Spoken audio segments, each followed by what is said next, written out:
All right, so welcome back to CS75. This is Lecture 2, PHP continued. So we're actually on break on Wednesday, so this is an abbreviated week, but what we'll do is get you mentally prepared for the first of the projects, which per the syllabus goes out the door on Monday. And also on Monday, we'll continue our discussion of PHP and also a topic of XML and exactly what you can do with it and why you might use it as an alternative, for instance, to something like MySQL or Oracle or the like when you actually want to read and or write data, but relatively small quantities of it. And then we'll actually come full circle later in the semester looking at XML again in the context of Ajax, this technique whereby web pages can go back and back and back to the server for additional data in order to update interfaces dynamically, something like Facebook, something like Google Maps, and the like. So you'll see us come full circle with that particular topic.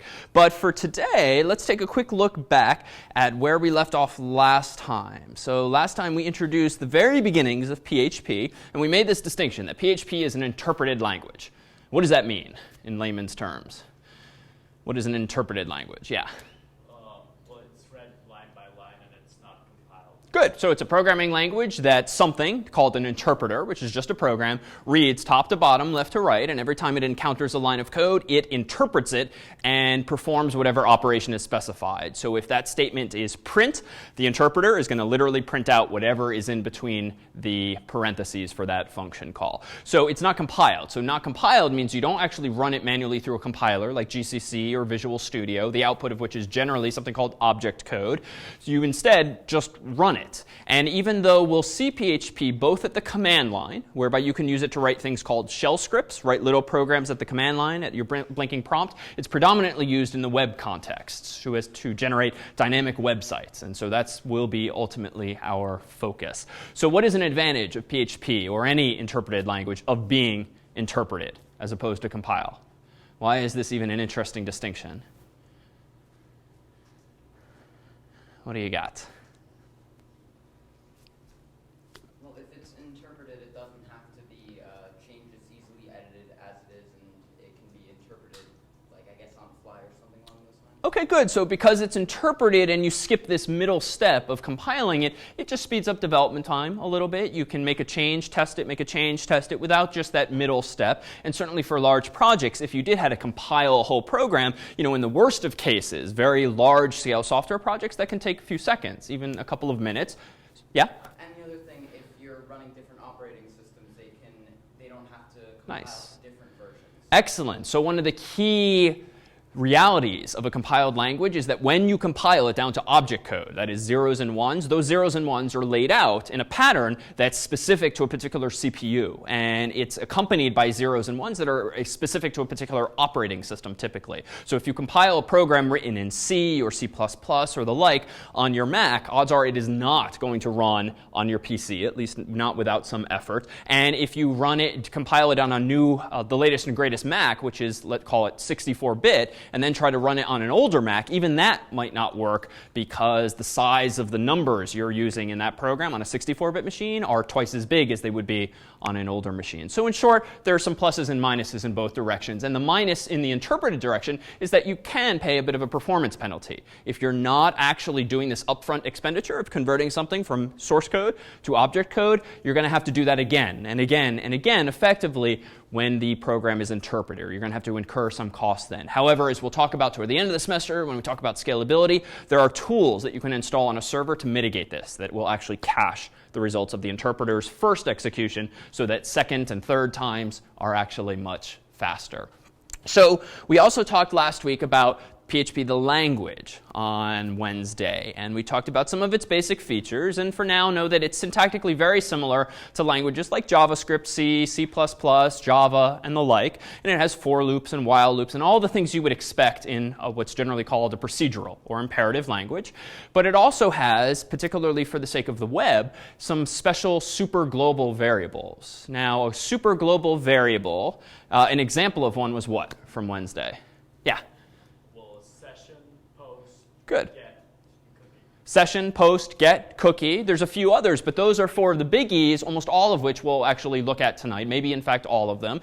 And these superglobals are available to your program, whatever file the user has visited with a web browser, so that you can access the parameters that they passed in via the URL, the parameters that they posted via a form, cookies that you have planted on their computer previously, and session, Well, what did session refer to?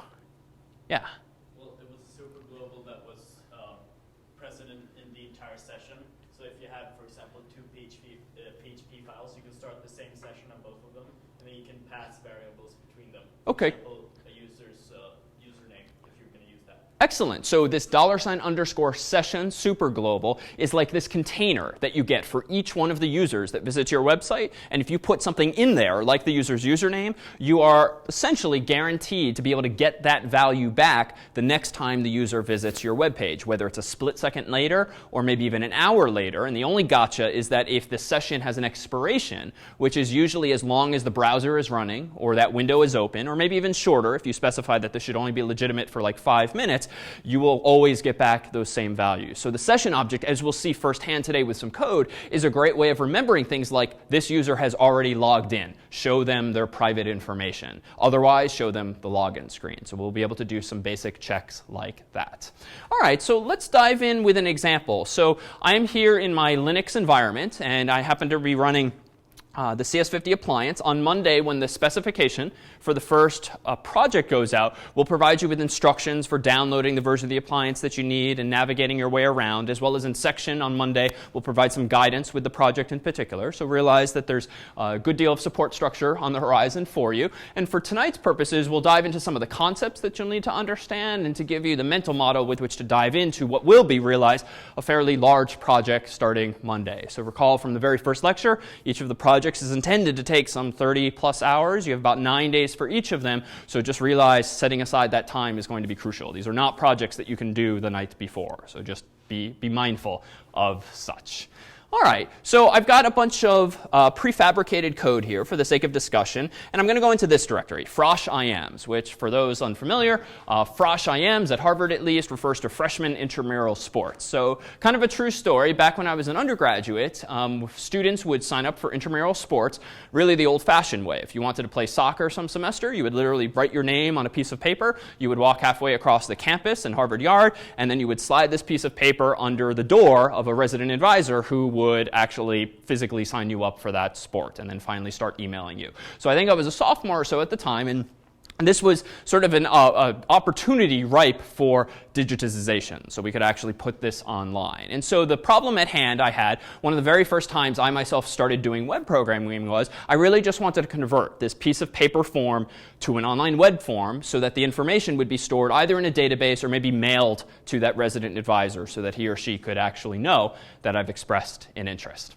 So I, at the time, did not learn PHP. It hadn't really come into its own. I instead did this in Perl, but the story is ultimately the same. And in fact, it's much, much easier to do what I did now than it was some years ago in a different language. Because indeed, PHP, like some of its cousins these days, Python and Ruby, have been made all the more friendly when it comes to web development. So let's see how we might recreate this piece of paper. So here I have some HTML. I'm going to go into example number 0. And just again for reference, anytime we do code in class, I'll make sure to post the actual code in a PDF online so that afterward you can play around if you would like. So here's a very simple form. I mean, this is truly like 1990 style quality of web pages, but that's okay because we have some basic form mechanisms that we're going to use to get input from the user. Now, ultimately, the goal is to do something with this data, like save it to a file, or put it in a database, or create a spreadsheet, or email it even to the RA. Anything that gets this information to the RA is the goal. So how have I probably laid this out? Well, let's take a quick look at the code. I'm going to go ahead and view source here, and we should see some fairly familiar stuff. Let me zoom in. And this isn't all that interesting. Again, HTML we'll assume everyone's comfortable with. So we've got some divs and H1s and BRs. The form is where things get interesting. Form action register0.php. So what does it mean when it says register0.php as the action? What is the action of a form? How about someone from this half? Oh, we've not heard from you yet. Submit to register0.php. What's your name? Hiro? Hirapong. OK, I'm going to try to get better at knowing names now, so don't be uncomfortable if I ask you your name. And I'll do my best to remember. So action means that because the value is register0.php, when I click submit on this form, it's going to go to that file. Now, on Monday of last week, completely cheated, and we instead had the action line originally be google.com, and we just sent a GET request to Google. So now we're going to start sending things to our own server, and the fact that there's no HTTP or domain name there means that register0.php lives where? Yeah. Exactly, in the same server, in the same directory as the file we are looking at. So it's a relative URL, so to speak. All right, method equals post. Quick sanity check. Why would you want to send things via post versus get? Someone from over here? If this were a quiz show, these guys would be winning. Yeah. Good. Excellent. So one of the key characteristics of GET requests is that their parameters, the key value pairs separated with ampersands, recall, end up in the URL. Now maybe for boring information like your name and dorm, not such a big deal. But if there's anything slightly private or anything large like files, anything sensitive like passwords, credit card numbers, definitely belongs via post as opposed to GET. So it doesn't end up in the browser's cache and in the autocomplete. So now what's next here? I just used a simple table to lay out some form fields. But the interesting parts for us tonight are the inputs, of which I've given a name to the first one. It's type text. Captain is of type checkbox, signifying do you want to be captain for some team, for instance. If I scroll down further, gender is going to be a radio button, either F or M. Dorm, meanwhile, is going to be a select menu. And so we have a nice little sampling of the various HTML form types here. And that's interesting because we'll see now server side how those form fields get translated to variables inside of those superglobals called post or get, depending on the mechanism that we use to submit. So let's go ahead and fill out this form. Let me zoom back out, close the source code, and go ahead and just type in David. I'll say I'm a captain, male. From the drop down here, oops, let me zoom out. From the drop down here, we'll choose Matthews, register. Interesting. So this is not a useful registration tool, but it's interesting diagnostically. And we did something very similar briefly, I think, on Wednesday, where we just looked at what was being sent to the server with a function, recall, called print recursive. So this is not sort of production code, so to speak, just taking a look inside of what variable do you think? What did I just print recursively? Post, $_post, the superglobal that should contain all of this stuff. And again, to be clear, with something like PHP, what's nice about these superglobals is you're just handed everything the user passed in, including files. $_files, another superglobal that will contain uploaded files, which is super convenient. So what did I get? Name David, captain on. So it's interesting that it's on. It's some non-null value. So it's not 1 or 0. It's on in this case. Gender is male. Dorm is Matthews. All right, so interesting perhaps, but let's see what I did on the server.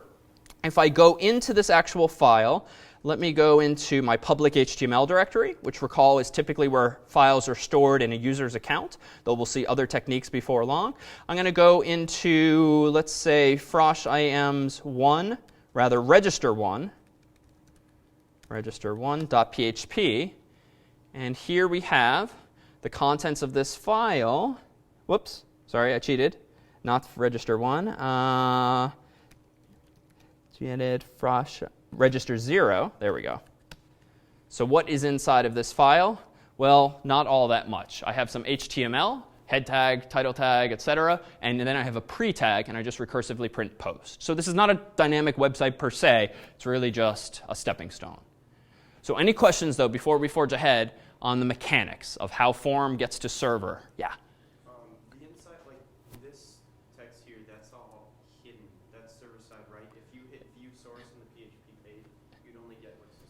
Exactly. So key distinction, because PHP is an interpreted language, and because the CS50 appliance, which in this case just think of as a web server, even though we keep calling it an appliance, it's just a web server that supports PHP. An interpreted language like PHP will indeed get interpreted on the server side. And what happens is when a request comes in from a user, whether GET or POST, and it's for a file, in this case called register0.php, the web server called Apache, notices, oh, you're requesting a .php file. Let me not just send that to you. Let me instead interpret it for you and then send the results of that interpretation. What PHP's interpreter, which is literally a program on the computer called like php.exe or something equivalent, literally reads this file top to bottom, left to right, and anytime it sees open bracket question mark, or open bracket question mark PHP, which is the more verbose version, it enters PHP mode, so to speak, and then starts executing PHP instructions line by line. Now in this file, totally uninteresting up there. Why? What's the blue text? Easy question. Yeah. Just comments, right? Meaningless stuff. So nothing actually happens there. Then we close the tag there, question mark close bracket. And then after that, what do we encounter? Well, it looks like it's just some HTML, HTML, HTML. Oh, PHP mode again. Execute this line, printing recursively that variable. So what happens then is anything that's not PHP just gets dumped to the browser raw without being mutated at all. Anything that's inside of these open bracket question mark tags will instead be interpreted. So to be clear and directly answer, here's what we see on the server. If I instead go back here on the client and view source in Chrome, what I see on the browser is everything except what was once before in between open bracket question mark. Yeah? So in that case, I guess the other thing I was wondering, for example, say in just plain text you had something important, say like a password. Okay. Good question. What if you have something sensitive like a password in your PHP code? Is it safe? Short answer, no. If you put a password in this file, and this file is in your public HTML directory, that is bad. Because, normally, it's fine, right? Because if the file is interpreted and the PHP code, as we just said, is not actually sent to the server, no one in the world is going to see your password. Unless you screw up, or PHP breaks when you do a system update, or some random corner case that might happen 1% of the time, but the 1% of that time when PHP or your web server are misbehaving and a user visits register0.php and voila, sees your password, that's all it takes to be compromised. So instead, what would be common, and we'll see this before long, is anything like passwords, you can still put in PHP files, but you would put them, for instance, in the parent directory, anywhere other than public HTML, or anywhere other than a special directory generally called document root. In other words, you do not put sensitive stuff inside of any folder that's accessible on the web. Because by contrast, in your PHP code, you can have file references like .. // You can go up in the directory, but users on the web cannot do that by adding dots in the URL. And this is because of web server configuration details that we'll look at in more detail. So what is the difference between doc root and HTML, public HTML? Really good question. What's the difference between document root, which was a variable of sorts that we saw briefly in that configuration file called httpd.conf, which was Apache's default config file. Document root is where the contents of the main web server go. So if you go to foo.com/, that is the so-called document root. And it's usually a directory somewhere else on the hard drive. If, however, you go to foo.com/David, that refers not to document root, but to David's personal public HTML directory. So in this sense, users on a computer server, if you have 1,000 users on your server, all of them have their own public HTML directory. So you can kind of think of that as 1,000 different document roots. But the official document root is when there's no tilde involved in the URL, when you're just at /. So the document, the content under the document document.root, visible to every user, right? Every user on the web, yeah. Yes. So, but under the public _HTML is only visible for the particular user. Correct. Public HTML is per user. And I can make this more explicit. Right now, again, in the appliance, we just so happen to have a username called jharvard for everyone to use, just so that there's a user account without you have to creating your own accounts manually. And we're inside of jharvard's public HTML directory. Let me temporarily become root, which is the administrative account. And I'm going to go into a directory called etc httpd conf. And then I'm going to open a file, gedit, which is my text editor, http.conf. And now we get our little text editor program. This is that same file we discussed last week, http.conf. And if I scroll down, and search for document root, here we have on line 294, it's good that I didn't keep scrolling, of this config file, a variable of sorts, an Apache directive, that says the document root for this server is in /var/www/html. So what does that mean? Well, let's take a quick look. Let me go to Chrome, my browser. Let me go just to http://localhost, which again refers to my local server. Enter. And this is what I see by default. And we saw this last week briefly. But now let me go back to my terminal window. And again, for those unfamiliar, in section we'll play more with this, and you'll have a chance in the project to get your hands a bit dirtier with a command line. I'm going to go into var www.html, and I'm going to do ls for list. And notice there's nothing there. That's why we saw that default test message. Let me do something like this, gedit index.html, and I'm just going to say something random that's not even HTML, hello world. Okay, save it. Let me go back to my terminal window. And now notice it is already readable by everyone by default. So now notice if I go back to my browser and reload here, that is document root. So document root is when you're like actually a web master for a website and you don't want to have these silly tildes in the username, in the URLs, which is only used at like universities or companies when you want personal home pages. Document root really refers to the root of a web server, foo.com/. No tildes involved. So why use the jharvard and public HTML? We won't use it for projects per se. It's just when you just want to play around with code, it's the quickest place to put some code in a user's account so that the user can play with files on the web. All right. So Frosh IMs feel like we can do better here. So let me go back to register my websites here. And let's go to, say, version 1 of this, Frosh IMs 1. So this time, I'm going to go ahead and type in David, but I'm one of those users who doesn't like to cooperate. I'm going to skip the rest of the form fields, and I'm just going to click register. What happens? Well, it feels like it just deleted the form field. So not the best user experience. I'm a little confused as to what went on. But this suggests that the server has somehow validated the user's input. Did the user fill out the whole form? Well, let's see how this question was answered. Let me go back to my source code. This time, I want to look at the public HTML directories, froshims1.php. And this file is a little different from before. Notice that, whoops, not froshims1. That's what we just looked at. Let me go to register1, which is this file here. So what line number, in what line number do we check if the user provided all the form fields we care about? Yeah. 13. Yeah, so 13. So line 13 has if empty name or empty gender or empty dorm. What do? Well, it's a little arcane, but I'm calling a header function, passing in this very long URL, and then exiting. Now, there are cleaner ways to do this, but I wanted to do it as explicitly as possible for now. So take a guess. In layman's terms, what is line 15 doing? Yeah. Sending it back. Perfect. It's sending the user back to the previous URL. Now, I say this is overly verbose because I shouldn't have to hard code the whole URL like this. This is clearly going to break as soon as I move it to another server with a different name. But I just wanted to be super clear as to what was going on. And I call exit specifically so that no more code happens. I want the user to be bounced right away. Now, what does it mean to say location : Where have we seen that before?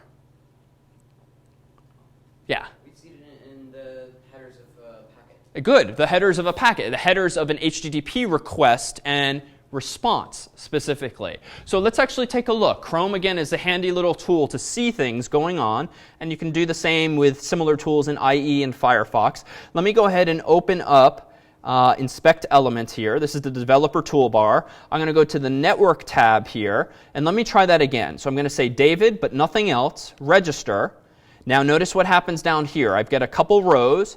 This first row means a request was made to register1.php. Second row means a second request was made to froshims1.php. That is consistent with the story you just proposed, whereby we're getting redirected. Well, let's see what's happening. If I click on this first row and look at the headers, notice what status code came back when I requested register1.php. 302. Now, in my code, there's no mention of 302, and that's just because PHP's header function is a little smart. If it sees that you have said literally location : as the string you're passing to the function, it realizes, oh, you want to redirect the user. It will infer for you 302. 301 is the other option, but it does 302 by default. And then it sends where should I see the location header? Do I want to scroll up or down here? Actually, I'll just scroll down. Response. We want the response. I didn't remember where it was either. So location. That's how this magic just happened. OK, so that's all. We've tied it now together to lecture 0. Let's go back to the code here and look at how this line 13 is executing. So you can probably guess what the empty function does. There's a bunch of functions with which you can check the validity of strings here. But $_post, angled bracket, quote unquote name is doing what? Can someone translate that into less technical English? Well, the post is an array, so it looks for the key name Good. inside the array, and the empty function probably checks if it's empty. Excellent. So post, again, is an array. It's not a numeric array with which you might be most familiar. It's an associative array, which is conceptually similar, except your keys are no longer numbers like 0, 1, 2. They're instead anything you want, like strings, foo, bar, and baz, or in this case, name. So if there is this is checking, if the value of the name key in the post superglobal array is empty, and empty just means nothing's there, it's quote unquote, it's zero, it's nothing interesting, then that evaluates to true. And because we're doing or, again, like you would do syntactically with 2 vertical bars, like in many languages, we're just saying if any one of these things is empty, redirect the user. Now, not very user-friendly in that I'm not even telling the user what he or she did wrong, but it's at least a stepping stone toward that. What comes next? Then I've just got my HTML at the bottom. So there's different ways to do this in PHP, but notice the paradigm we've adopted for now. We're putting our logic at the top of the file. We're doing whatever kind of ifs or elses that we want up there, and then when we're ready to show the user something, we dump the raw HTML at the bottom of the file. And that's it. So if I scroll down further, there's nothing really of interest down there anymore because it's just going to say, you are registered, well, not really. Let's see that. How do I get a web page that really says, you are registered, well, not really? How do I get to this point if my form, again, is this? What fields do I have to fill out?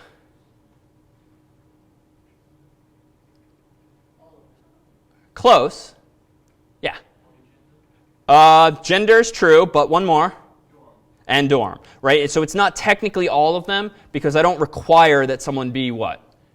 A captain, just because that would be a little weird to require that checkbox. But I've checked for these 3. So now I click register, and voila, you are registered. Well, not really. Well, not really because I haven't done anything with the data. All I've done was tell the user you're registered, but I haven't told the resident advisor or anything like that. So let's see if we can improve upon this a little more. So let me go into frosh-ims 2 this time. Let me pull up the source code in my editor. So this will be frosh-ims 2 in here. And in this version, notice that my form is pretty much the same. It is the same, actually, but it's submitting instead to register to. So that then begs the question, what is register to? Let's do that. Register to. And now what is this doing? This is doing a similar check, but how is it going to handle the error differently this time? It's not going to redirect the user. It's going to do what?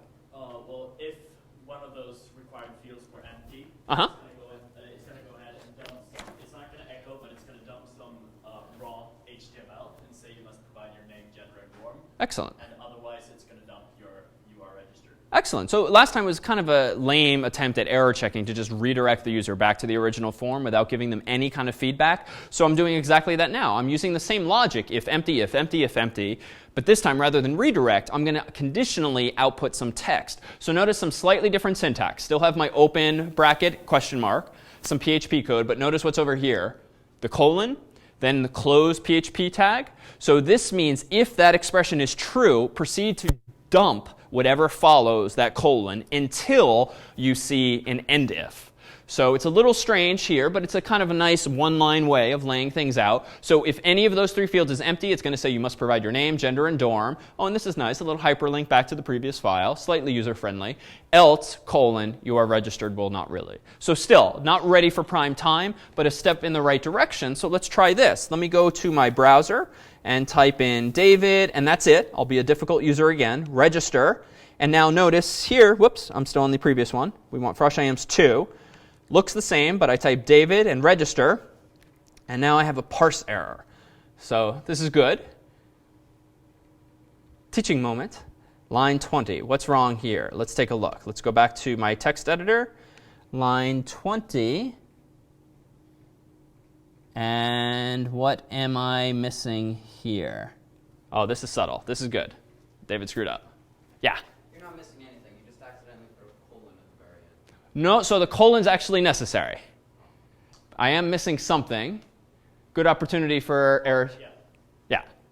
I think you're missing an extra parenthesis. Yeah, I accidentally left off a parenthesis. All right, so stupid newbie mistake. Let's assume this was deliberate for the sake of teaching. So I'm missing a parenthesis, right? This is just sort of CS 101 stuff. There was one over here. I need one on the end. So let me save this and reload. And notice here, we talked about this last week. I've just reloaded the page, but it was a post, not a get. So users with some browsers will warn you when resubmitting a form in this fashion. So that's what we're seeing here. And now, we're getting that warning message. Yeah, Connor. I just was curious, back on that code there, you had the colon after both at the end of the if, at the end of the else, but not at the end of the end if. Does that need to be there? It does not. You do not need a colon after the end if, because think of this as continuing a sentence. If this is true, then. So think of the colon as then. Else, then, and then end if is just, that's it. There's no more of part of the story. So just so you've seen another approach, even though it's a little weirder, you can avoid using the colons. You can instead use an open curly brace, with which you might be more familiar. But if you do that, you then need to close it there and open another one here, and then close it here. So this is perfectly legitimate syntactically. If you prefer it this way, that's fine. Just realize it's a little strange maybe to have these curly braces sort of in no man's land there. It's just a style decision. Just go with whatever you prefer, but be consistent. All right. So what about version 3? Can we take this a little closer to something even cleaner? So this version, register 3, frosh.ims 3, is going to submit to register 3. So again, I've just copied and pasted the same frosh.ims file just so that they redirect elsewhere, submit elsewhere, so that we can demonstrate them one at a time. So register 3, now it's getting kind of fancy. What does this version apparently do based on the PHP code up here? Yeah. Yeah, so this one sends an email. So finally, we have something that not only is useful for the users, it's finally useful for the RA because he or she is finally going to get an email. Now, not as good as a database, but my God, it's better at least than nothing. So how does this work? Well, again, I'm doing the empty checks, but this time backwards. Notice I've switched my logic around. So if name is not empty, and gender is not empty, and dorm is not empty, then do the following. And I have a few new pieces of syntax here. There's different ways of doing this, but notice that $2 is just a local variable. Recall that Wednesday we said that all variables start with $signs in PHP. Quote unquote Malan at cs50.net, which is one of my course email addresses, is just a string followed by a semicolon. Subject is registration, body is this, \n, recall, is a new line character. Take a guess as to what the dot character is. What does the dot symbol mean? Not end of line per se. It's if you have two pieces of text and you want to combine them. Good. Also a string, so you can do a variable dot and then something. Perfect. So it combines two strings, and the buzzword for this is the something something operator. Concatenation operator. So the concatenation operator in this case is dot. In some languages like JavaScript, it's plus. Java, it's plus. Some languages don't even have it, but this is just building up a string. Why did I do it this way? Well, it's just because I wanted to format things a little more user-friendly on the screen, so I wanted to put things on separate lines rather than have a crazy long line of code. Now, notice how I'm doing this too. I have dot post quote-unquote name, post quote-unquote captain, followed by new lines. So in short, I essentially want the RA to get an email where it says name, gender, captain, gender, dorm, So it's a quick and dirty email that just shows him or her what the user submitted. And then this line is necessary, and I know this just from reading the documentation. The headers line needs to have my from address. It has to have a /r/n, which is a carriage return new line, sort of a Windows thing, but also used in other contexts as well, like mail here. And then the mail function that comes with PHP is as simple as to the subject line, body, and header. So we have a new PHP function there. So a gotcha. This mail function doesn't often work because it totally depends on your own local network. Many ISPs, like Comcast and Verizon and the like, do not let you run your own mail server, much like ISPs tend not to let you run your own web server on port 80. So what many ISPs do is they actually block inbound port 80 traffic, as we discussed last week. They also block outbound port 25 traffic, which is for SMTP, Simple Mail Transfer Protocol, which is used for outgoing mail. The reason being they assume that if your personal computer is sending mail directly to the internet, you're probably infected with some botnet or something like that that's spamming people from your machine. By contrast, when you set up a mail client in your home, using an ISP, you're typically told use smtp.comcast.net, use smtp.verizon.com, or something like that, so that all mail is going through their server. So I mention this because even though sending mail is in theory as simple as this, one line of code ultimately, it will often not work from your own machine, or in this case the appliance, because your ISP will block it. So typically something like this will work on campus here at Harvard, but not as soon as you get home. So for more robust environments, you typically need to use a different function, in fact a different library of code that lets you talk to an SMTP server like Comcast or Verizon or the like. So just FYI for now, that this will not always work. It really depends on your network. What happens if the user does not actually give us all three of those fields? Same stuff as before. We redirect them, but if we do get down here, we tell them that they are registered really. So notice the logic here. Under what circumstance am I exiting and redirecting the user? Just to be clear. Yeah? Good. If all the required fields aren't completely filled in, then we get to this line of code. And because of the exit, we never get down here. By contrast, we will get down here after we send the mail, because there's no exit line after the mail in this case. And what's your name? Axel. Axel. OK. All right. Any questions? Yeah? What would happen if you left the header blank? What would happen if you left the header blank? Quote unquote nothing? It's a good question. Let us try. So register 3. Let me go to frosh.im's 3 here. Let's type in David, but nothing else so that we hit that. This happens. So just kind of errors out, and let's see what comes back. Register 3. It got sent David in the response headers. So it just sends nothing back in this case. It's like sending an empty header and then exiting. Good question. Oops. All right, so let's take things one step further. Let me go ahead and close this, which was version 3, and let's open up version 4 here. So let's start cleaning up our code a little bit. So now notice this is not accompanied by another register file. This is frosh.im's 4, and what is the action value of this file? Yep. Sure, Axel. frosh.im's 4. So that's interesting. This PHP file is going to render a form on the page, and that form is going to be submitted back to itself. So this is kind of interesting. And what problem are we solving here? Well, yeah, go ahead. Now you're able to do stuff directly on the page when someone does something wrong. Exactly. When someone does something wrong, because we're submitting to this very same file, and in that file is the original form, we now have the opportunity to not kind of cut corners and say, oh, something happened, hit your back button. Rather, we can show them the form again and maybe yell at them on that same page. We just have to have some conditional logic in this file that says if an error happened, show the error and the form, else just show the form. right? Because what's one of the most frustrating things about really poorly done websites whereby you see an error message on the page and then you do have to hit the back button? Worst case, what happens? Everything goes away. The whole form everything goes away. The whole form gets erased because the browser hasn't cached your answers, and so it's just a pain in the neck for the user, not a good user experience. So showing them the error messages on the same page is definitely ideal. So let's see what's going on in this file. Let me scroll up to the very top, and we'll see that if is set post action. So many different ways to do this, but I chose a fairly explicit way.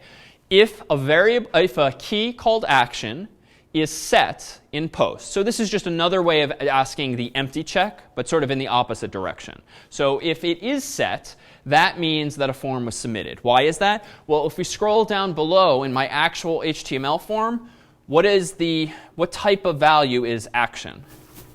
Rather, what type of input is the action parameter? Yeah. It's the submit button. Yeah. When you submit it, you're going to have action posted. So I chose this word somewhat arbitrarily, action. I could have literally written foo. The only point is that when the user submits this form by hitting enter or clicking the submit button, I want to make sure that there's at least one HTTP parameter that gets sent to the server that I can check whether it is set or not, because if it's set, what is the implication logically? That they submitted the form, because no user, unless they're crazy, is going to manually type in the URL question action equals true or something like that. So in other words, we can infer with pretty high probability that if that parameter is there, it means the user submitted the form. And that's all I need, a way of distinguishing form from no form submission. So now let's scroll back up to the top, because almost all the HTML is boring and identical to before. So if that value is set, then I'm going to do my same boring check if it's empty or empty or empty. This time, though, I'm going to set a variable. Error equals true. Now, here's one of the messy things about PHP. Scope kind of goes out the window in a file. If you declare a variable anywhere, everyone else in the file can see it. So whereas in some languages like C or Java, if you declare effectively a variable inside of curly braces, the scope of that variable is only in those curly braces. You can't use it or see it outside of the curly braces. Not true in PHP. Not the best design, but that's the way we have it here. So if error is set to true, that variable now exists for the rest of the file. There's an exception. If you declare your own function, as we'll eventually do, and that function is in this file, even if it's lower in the file, when you're inside of that function, you can't access error. So variables are global in this sense, but not quite global, because when you're inside of a function, you can't see the variable. There's a way around that, but this is kind of another nuisance of PHP's design. OK, so now we've done our error checking. Let's see what's different later on in the HTML. Can someone explain, again in English, how I'm now using this variable? What's going on here? Yeah? Well, if you load the page and you end up with an error being true, it's going to tell you that something is wrong. Exactly. So when I get to the very top of this web page, the h1 tag gets spit out, but then I have a quick little PHP check. If error, so if it's true, if it's set, if it's non-null, go ahead and add this other div in red, you must fill out the form. So it's a way of just yelling at the user in the same page, and then everything else here is the same. So let's take a look at this behavior. This is version 4. So let me go back to my browser and go to frosh.ims 4. I'm going to type in, undefined variable error. Sorry. I was tinkering right before class. Let's see. frosh.ims 4, line 28. OK, so what we're seeing here is the following. So this too is a web server feature. This is a notice. In PHP, there's different levels of error reporting. There's notices, which is like a slap on the wrist. Like, you kind of did something stupid, but not a big deal. We're going to forge ahead anyway. There's warnings, which means you really did something wrong. It's not a deal breaker. I'm going to let the rest of the code execute, but you really should fix that. So that's like a harder slap on the wrist. Errors means you get punched in the face. Like the code will stop executing if you have an error, and that's if you really do something stupid, like your password's wrong for the database, and so it just doesn't work. Or there's a syntax error, and it just doesn't work. And you can actually change things in such a way that PHP will show you notices or not, show you warnings or not. Errors you kind of have to know about eventually, even if it's just in the logs. So there's these different levels. Now, what's this notice all about? Well, in the previous example, I was very careful to say if is set, is empty. But this time I kind of cut a corner. And how did I check if error was true? What did I do? You just use error. And because of it, it's now trying to find an error that doesn't exist. Exactly. So because I only set error to true, if there's actually an error, there are circumstances in which error has no value at all. Under what circumstances does this error value not even get assigned a value? Well, if there's no, if you filled out all the forms, it's never going to pass through. It's never going to define error, so it just can be nothing. It's not going to be true or false. Exactly. So if I haven't filled out the form, or if I've submitted it entirely correctly, I'm not going to set that variable. I only set it if there's an error. So in other words, I'm kind of dereferencing here a variable that doesn't exist. So there's a couple of ways I could fix this. I could go back up to the top of my code and make sure that error is initialized, for instance, to false, and then only set to true inside of those if conditions.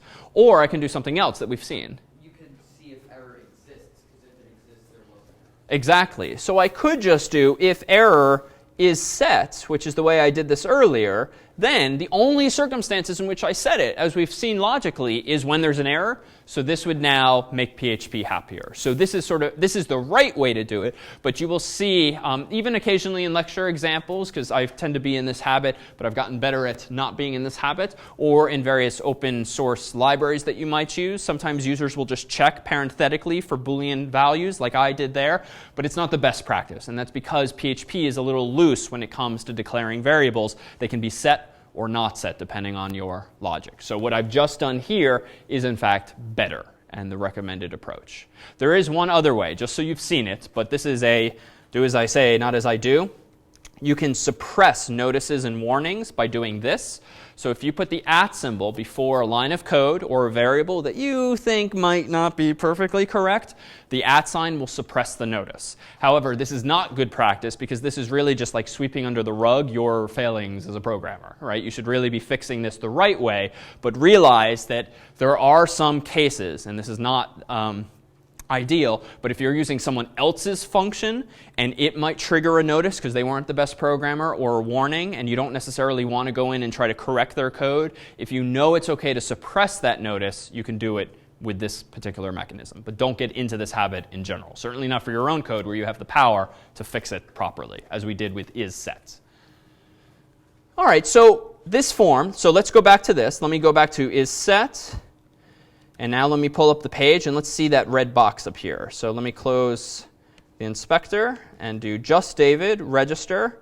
Okay, so pretty slick. It moves everything down, gives me the red div and yells at me, but kind of annoys me as a user because it did not do what? It didn't keep David there. Exactly. I typed in David. David was fine. That was not an invalid value. Why did it get rid of it? So I need some way of putting it back there. So okay, I'm going to kind of be a little silly here. I'm going to say, okay, well, we can fix that. Value equals quote unquote David, right? That's an HTML form. Go back here, reload the form. David, fixed. But obviously not. Why? Yeah. Well, if your name is not David, when you refresh, it'll be David. Okay, good. So I've hard-coded David, which is just kind of idiotic. So it only works now for a subset of humans named David. But we can infer from this how to generalize this. Really, we want to put something there, just not DAVID. What do we want to put there instead?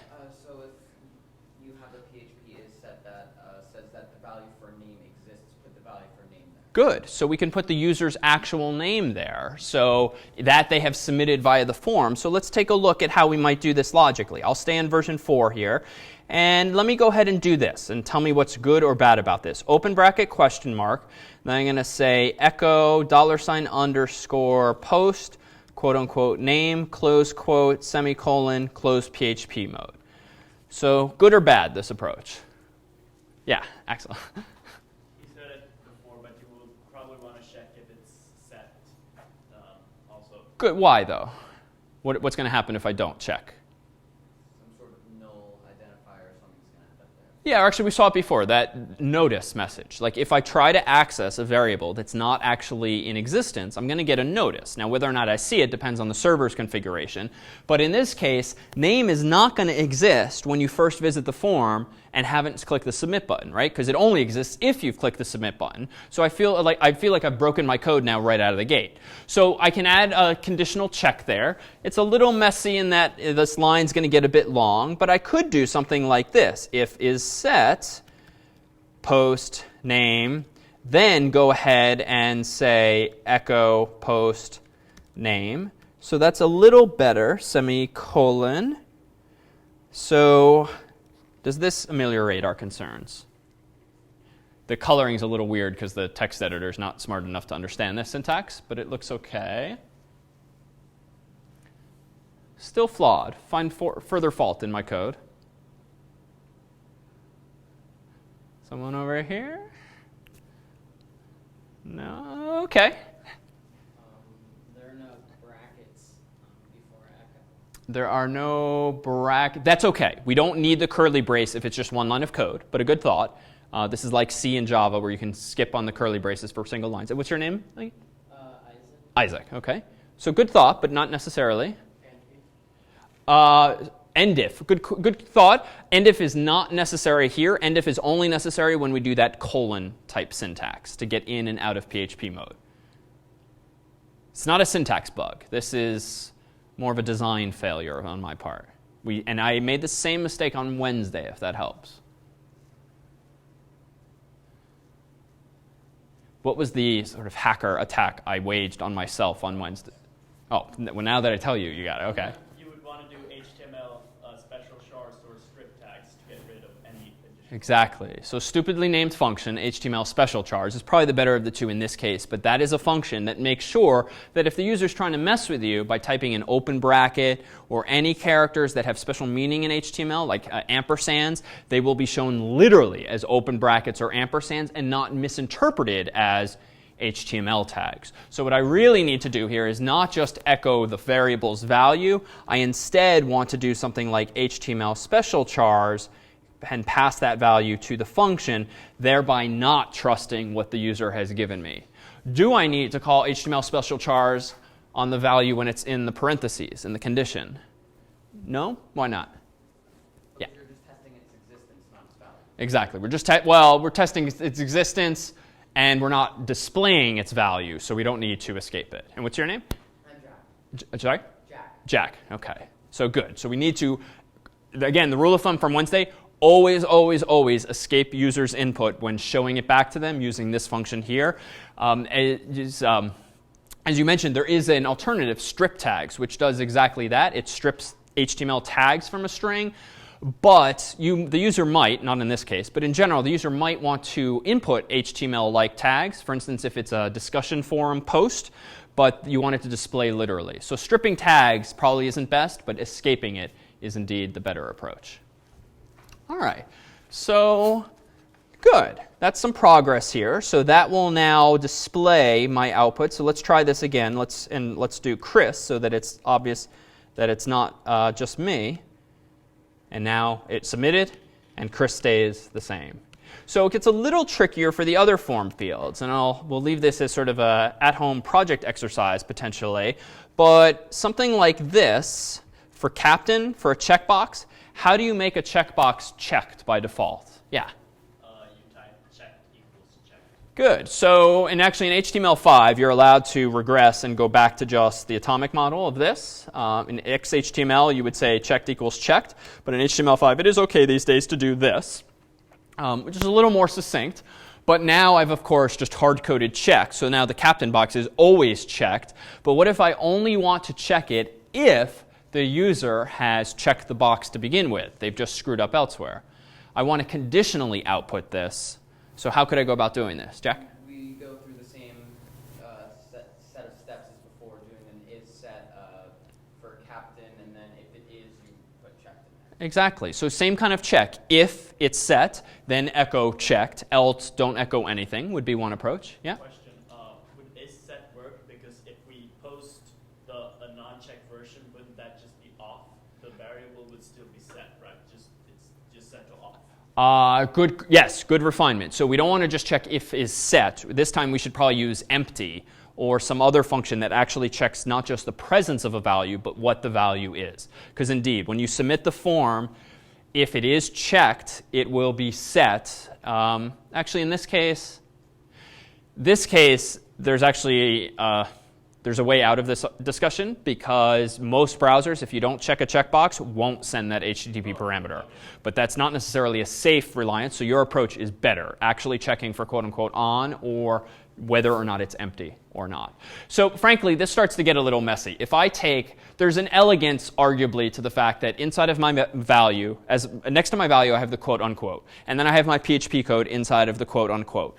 But what's the analog here? I could kind of copy and paste code like that and smack it in the middle of the input tag, but this should start rubbing you the wrong way stylistically, if nothing else, right? Like all of a sudden you're in the middle of an HTML tag, then you jump into PHP mode just to spit out a word. There's probably a better way to do this. And in fact, there's many different ways we can do this, but arguably a slightly cleaner approach, just to get you thinking about design options, might be first, let me just clean up the aesthetics there. And why don't I do something like this? So if empty $_post captain quote unquote colon.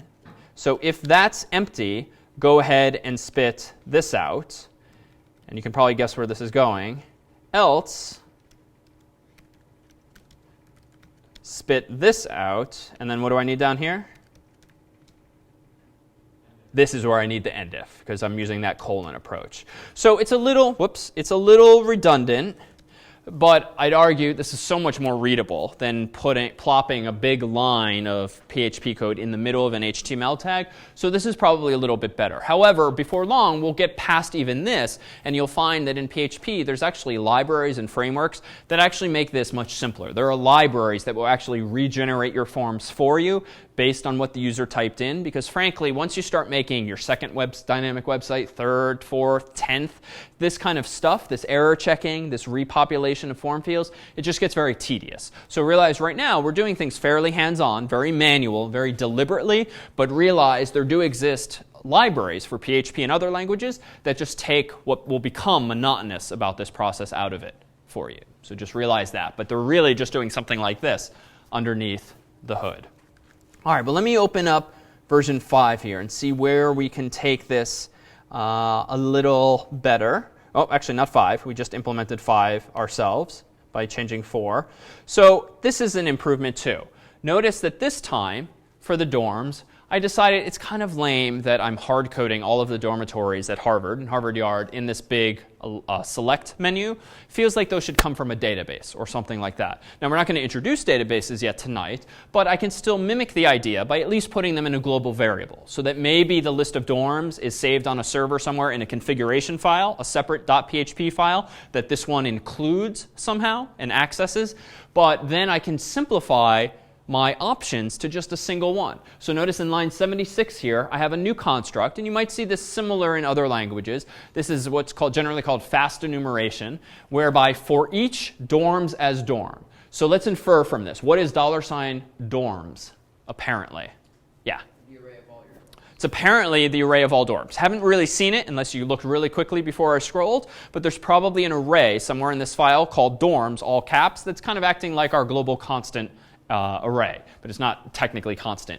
As dorm, so $dorm, lowercase, this is effectively a local variable for this loop, whereby it will be assigned the value of every dorm in succession in that array, so that you can then use it in line 77, where I say option value equals dorm, and then another instance of dorm, and then option. What's the difference between these two? Why did I put it in 2 places, both here and here? Yeah?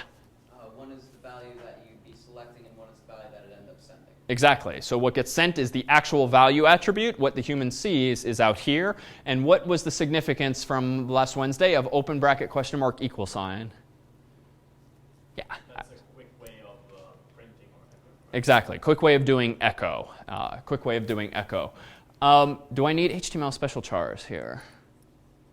Jack? No, they're all you've hard-coded all of this stuff in yourself, so you don't Good. need to check them. only if I screwed up and actually put like weird HTML tags in my dorm list. If I can trust myself, then I don't need to bother calling HTML special chars here, because the data is coming from me, not from the user. Now, notice I am not, in this version, apparently doing what if the user fails to submit the form properly. There's no if, there's no else here. So apparently I am not going to reselect this select menus option if the user fills out part of the form, but not all of it. But you can imagine somewhere inside of this loop probably having a condition check saying if the current value in the array is equal to what the user submitted in post, the superglobal, then add what attribute to this option element. For those, if you recall from HTML, selected. So you just say selected, and that's the one that will be highlighted by default in the menu. But I'll wave my hands at that as a sort of fun project exercise, potentially. So at the top, where's the logic here? So here is my array. So frankly, it's kind of ugly syntax that PHP has for this. You have to actually call the array function to make an array. But this is how I've done it. $dorms equals array. So this means a comma-separated list of the things I want to put in the array. Close parenthesis, semicolon. Now I have my array. And I called it all caps dorms just to send the message that this is sort of like a global constant. Even though if I goof, I could technically accidentally change this array. And then the rest of the file is pretty much copy and paste from before.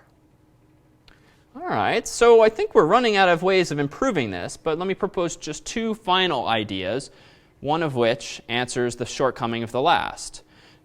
What is this doing based on your inference of line 76 and thereabouts?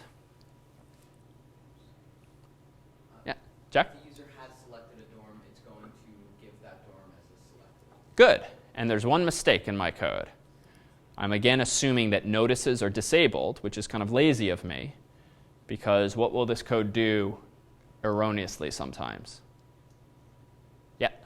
You're looking for post dorm equals dorm, and if that hasn't been named yet, you're going to have a problem. Exactly. So if the user did not actually submit the form yet, and I'm iterating over this, I'm accessing post dorm even though it's not technically there yet. Yeah? Question on line 80, when you do value equals dorm, wouldn't you need dots between? Really good question. Let's come back there to this question of dots in just a second. So there's a couple of ways to fix this. The cheating way is kind of to just do this and suppress it. However, I would sometimes argue that this is kind of reasonable here because the alternative is if is set $_post dorm and, so that would fix it. But what do you dislike about this, perhaps? Okay, it takes up space, but most anything we write will take up some space. But that's kind of fair. Be a little more compelling than that. What's bad about putting that check there? What's 2 lines earlier? Oh yeah, you would want to check before actually doing the loop. Exactly. So this is just kind of stupid that I'm doing this in a loop because I'm asking literally the same question again and again and again for every dorm, even though I should technically only have to check if that variable's set once and then proceed to loop over the result. But frankly, if I move the if condition, if I move that check outside of the loop, then I have to have another case where I spit out the list by default. So in short, I'm going to actually wave my hands at this because this is actually an interesting design problem for something like a project where you put those kinds of checks. But for now, realize the takeaway is that if I do put it here, it's good. And frankly, it's probably not such a big deal because this is a very short list. The computer's like 1 gigahertz, 2 gigahertz, 3 gigahertz. We're going to fly through this list anyway. But realize that we are wasting some CPU cycles to check is set, is set, is set again and again. Yeah? Couldn't we just put it on the outside and then create some sort of variable for is set and make it true or false whether or not it is? So absolutely. We could lessen the computational cost here by storing the results of isSet in a Boolean variable. And I say Boolean, but it's just a variable because there's no data types you explicitly associate with variables. And then we just check the value of that variable. We're still wasting a CPU cycle or more checking that Boolean value, but function calls like this tend to be more expensive than actually checking variables. With that said, it's not necessarily the case that there's much overhead for isSet since it's a native part of the language, so it could actually be implemented pretty efficiently. So you could refactor this, but really there's many different ways you could address this, and one of them might just be it's fine the way it is. And in general, for the project, realize that when it comes time to make decisions, if you realize you're kind of struggling to decide on something, or you're very comfortable with your conclusion, but you think a reasonable person, like a teaching fellow, might disagree with your perspective, what we'll do always is encourage you, explain in comments what your design decision was. So if you were to prefix this loop saying, we're checking again and again, but it simplifies the code, improves the readability. That is a reasonable measurement of quality. If it's more readable, if it's more succinct, less code, that's actually not such a bad thing. But justify it, because again, our roles as the teaching staff will be to push back on you and say, maybe this is okay, but if you didn't think about it and didn't conclude consciously that this is okay, then really we haven't done our job if we're not pointing that out. All right, so that's a fix for that. Let's do one last improvement here. And in this case, what's going to be different here? This time we're submitting notice to register 8. So let's take a look at what's ever so slightly new here. Register 8. So this is a little sneak preview of something we won't do just yet. But notice, as a sneak preview, how could we store this in a database? Again, more on this in a week or so. We will soon see a technique whereby you can call a function like MySQL connect and MySQL select and MySQL real escape string, though we'll see cleaner alternatives to this. We don't need to use these very verbose versions that are tied fundamentally to MySQL. But notice down below is a little teaser of another language. Anyone know what language is being used in line 33 here? Yeah, Axel. That's MySQL. Yeah, that's MySQL. Good, and more generally SQL. So structured query language. MySQL is the specific database, but the language in question is just SQL here. So this will be a language we'll use in about a week or two whereby we'll be able to query databases for information and also write information into databases using a language like that tends to play pretty nicely with PHP. So a sneak preview of what's to come. And I offer this now as a teaser because it's probably better, rather than emailing the resident advisor all of the submissions so that he or she then has to go through their inbox finding the registrants, putting it in a database so that he or she can just pull up a web page with everyone is probably a nice end game and definitely more consistent with a truly dynamic website. Any questions? Yeah. What are some of the differences between like MySQL, like NoSQL, those databases? It's a good question and kind of a loaded big question. So we'll come back to this if that's okay when we actually talk about databases. But MySQL and Oracle and Microsoft Access and PostgreSQL and a bunch of others are relational databases, which mean, and they are SQL databases, which means they store information generally in tables. And a table is something with rows and columns, like an Excel spreadsheet. And as we'll see, this is nice because if you submit things like registrations for sports, you can think of a nice spreadsheet as being row by row by row by row of all the students who are registered.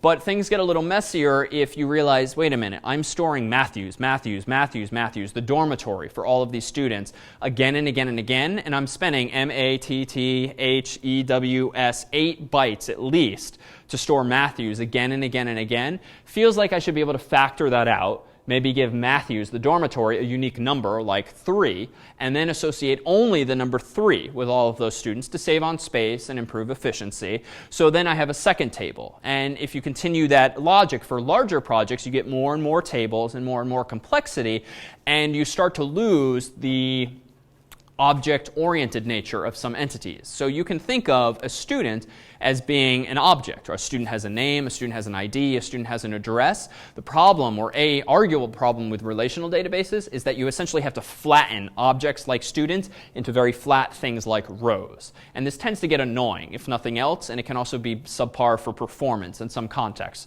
So all the rage these days is this NoSQL momentum, which generally refers to other types of databases, more generally known as document stores, or object-oriented databases, where if you have a objects in the Java sense or in the JavaScript sense, you just store the object in the database and you don't worry about this somewhat arbitrary world of serializing things to rows and columns. So let me leave that as our teaser for now of what's to come when we get there. But we will focus in this class mostly on relational databases and mostly on MySQL as the particular incarnation thereof.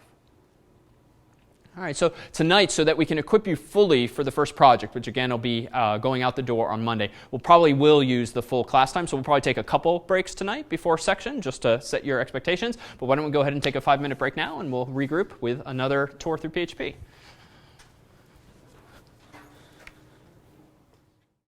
All right, we are back. So what is this? Yes? Facebook login. OK, good.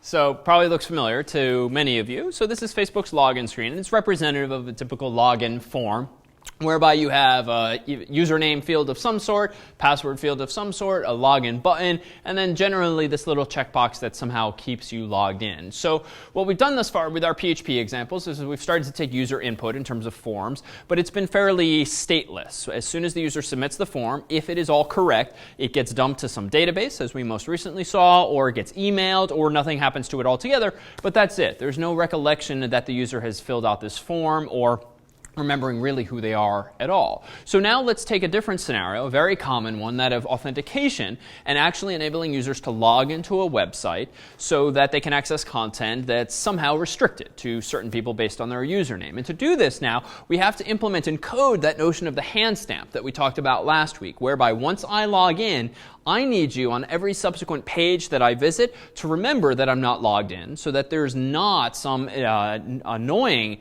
repetition of asking me username, password every time I try to click a subsequent page. So how is this sort of virtual hand stamp implemented, did we say? What's the secret sauce for this feature? Jack? Session. Yeah, so session, but what does that mean? Something that you can tell whether or not the browser has already gone through this and the user has already put in their username and password. And Good.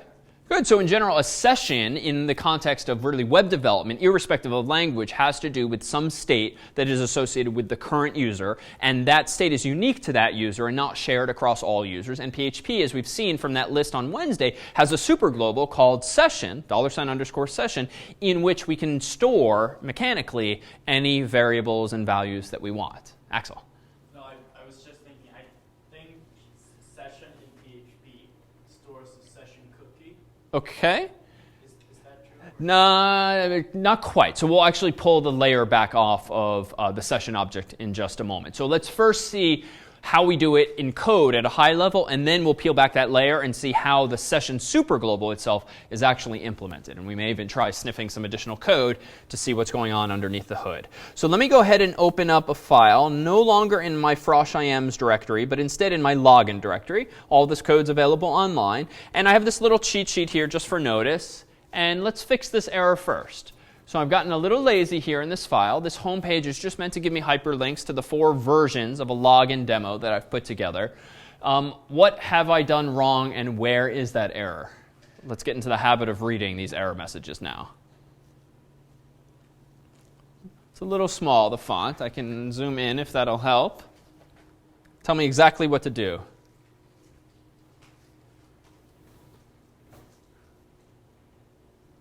We've seen this before.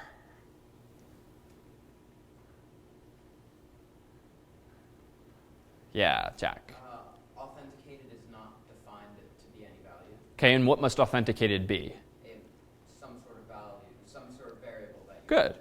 Yeah, so we saw this before with my error variable. This time it's apparently called authenticated, and that kind of makes sense, right? If the whole goal, as I've just promised, is to implement the notion of logging in, makes sense that there might be a variable called authenticated, which is true or false based on whether or not I have logged in. And it apparently is in line 24 of home.php. So what's the fix for this probably going to be? Is set. So let's do that. Let me open up my login directory, home.php, line 24, and there it is. I got a little lazy. Well, let me just point out a couple of other techniques for dealing with this kind of issue. So one, Realize that this big, loud, orange error message is not the default behavior for PHP. We have installed in the appliance, and this is freely available on other servers as well, a tool called Xdebug, which is a tool that makes PHP's errors more verbose for diagnostic purposes. And it's not that interesting here because we have very little code, but it also gives you what's called a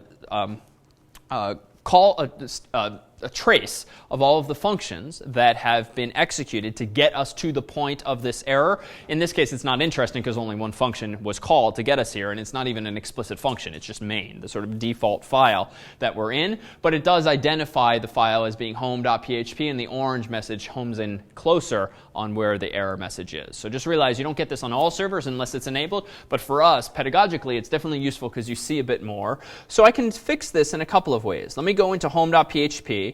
And I'm going to kind of do this, suppress notices, and I'm going to do error reporting, and I'm going to say e all XOR e notice. So let me see if I got this right.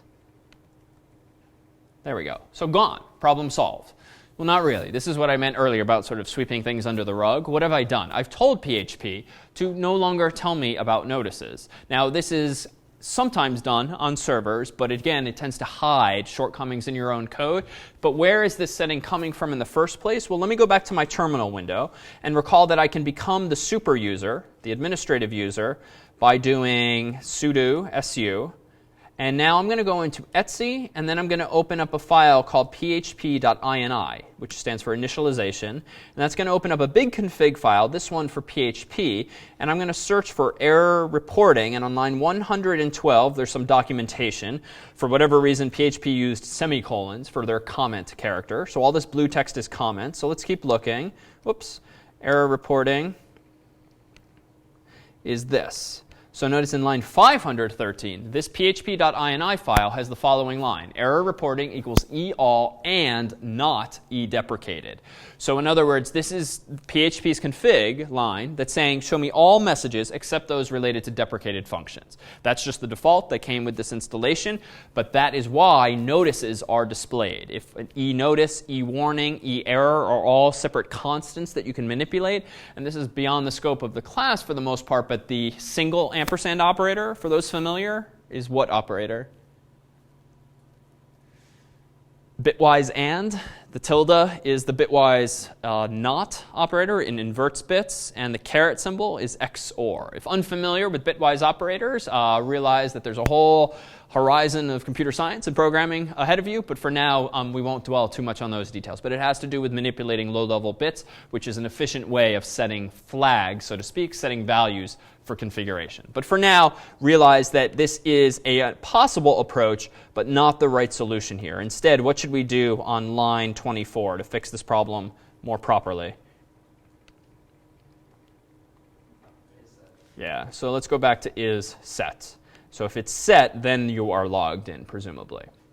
All right, so let's take a look now at what home is doing. If authenticated is set in the session superglobal, just tell the user you are logged in. Else, tell them you are not logged in. And what else am I doing? I'm also providing them with a handy little logout link if they are in fact logged in. So let's now go back to the browser just to see this again in context. And indeed, the results of this web page looks like this. You are not logged in. And if I look at the source in Chrome, should I see any PHP code? No, better not. Otherwise, something's wrong with my server. Now, as an aside, too, one of the axes along which we grade projects is this thing of style. How pretty is your code? How well indented is it? Variables and so forth. Realize that when we do evaluate style, we care about your PHP files. We do not care about the resulting HTML files. Because notice this looked great in my gedit editor, but it looks all misindented here. That's fine. So long as it's readable in source version, we don't care what the resulting HTML is. And this is simply because of your indentation in your PHP file that this is getting a little messed up here. So just realize this is not a big deal here, and the browser certainly does not care. So let's look at version 1 of a login demo, and let's go ahead and try to log in. I'm going to try to log in as jharvard with no password. Log in. Okay, so it's not red, but we seem to have a very similar mechanism to what we did earlier with registration. Let me try jharvard crimson as his password. Log in. Oh, and that's pretty cool. Even Chrome realizes I logged in, so let me disable this Chrome thing just so we don't cache our passwords. Cancel that. So now notice this has changed. You are logged in. Now, let's infer from what we saw in home.php how logins work. Suppose J. Harvard and Crimson were indeed my correct username and password. What must the PHP code to which my username and password were submitted must have done in order for home.php to know that I am now logged in? They must have set the authenticated variable in session to something. Exactly. So the login1.php, as we'll soon see, set a variable called authenticated to true or to something.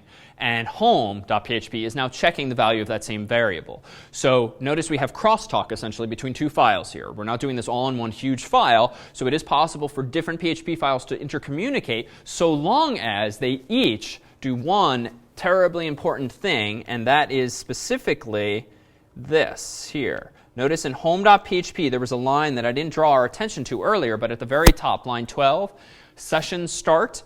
If you want to use $_session, you must call that function. And you must call that function at the very top of your code. You cannot spit out any HTML before calling that function. And the reason will become clear in a bit. It has to do with HTTP headers and the fact that that function actually generates some HTTP headers related to cookies. And just to be super annoying, realize that you can't even screw up. If you accidentally have white space at the top of your file like that, I just hit the Enter key, that will break sessions and cookies. Why? Again, we'll see in more detail in a moment. But that's saying to the PHP interpreter, here's a line of white space, spit it out. But then later, in line 13, you're calling session start, which is going to tell PHP, send these HTTP headers, but you missed your chance. Headers must come before all other output, including white space. So a very common mistake in PHP is having a leading or trailing white space in the wrong places. So get super nitpicky yourself about making sure you don't have those tiny, stupid little mistakes at the top and the bottoms of your files in particular. So for now, just take on faith that you must call session start both in home.php if he's going to access the session superglobal, as well as in login1, which is the file that's apparently doing this magic. So let's take a look at this file. So in login1.php, we start with some comments. I then enable sessions with session start. Now I'm kind of cheating. I don't have a database yet because we haven't gotten to that lecture. So for now, I'm just going to define some constants. This is the syntax in PHP for defining constants, who by definition of their values cannot change. I used all caps by convention. And now notice I have some code that's kind of borrowed from the frosh.ims example. If user is set in post and pass is set in post, that doesn't mean they're correct, but it does mean what?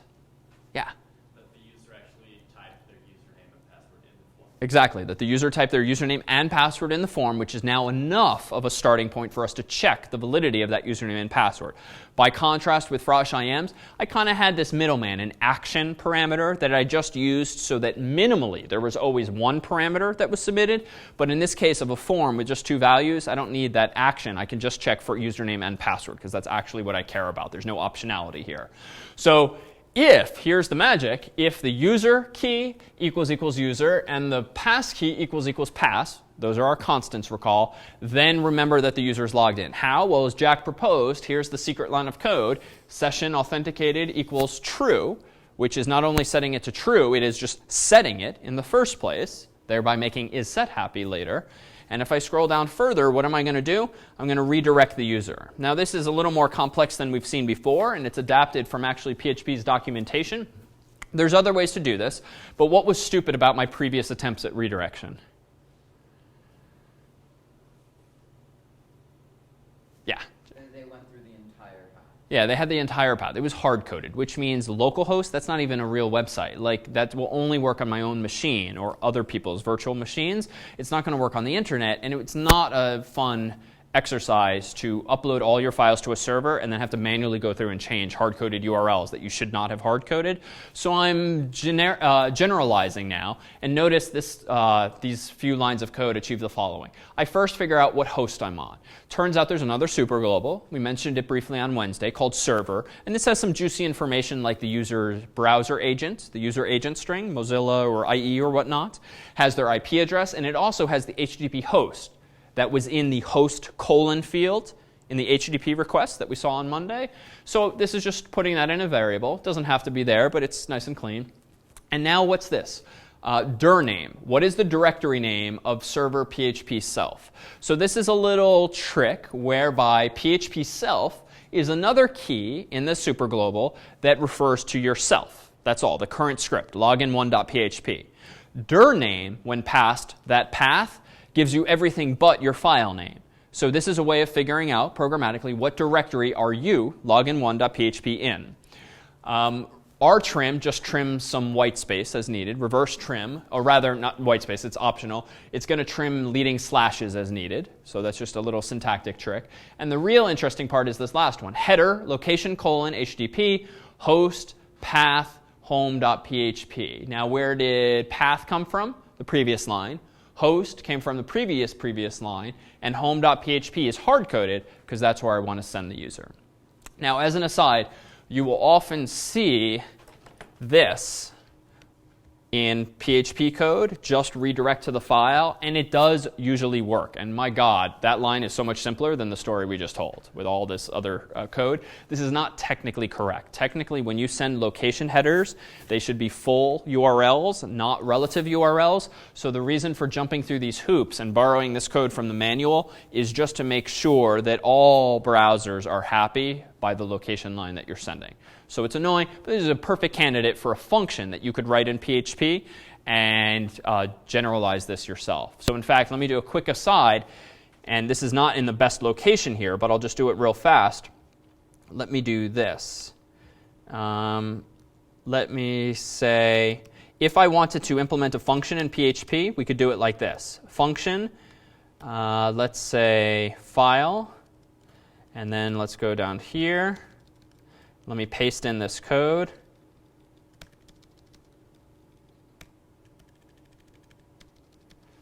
And what I'm going to do here is return, let's say, http : host path file. So now notice I could simplify all of this, for instance, to actually, let me go one step further. Rather than return this, let me do header, location, : exit.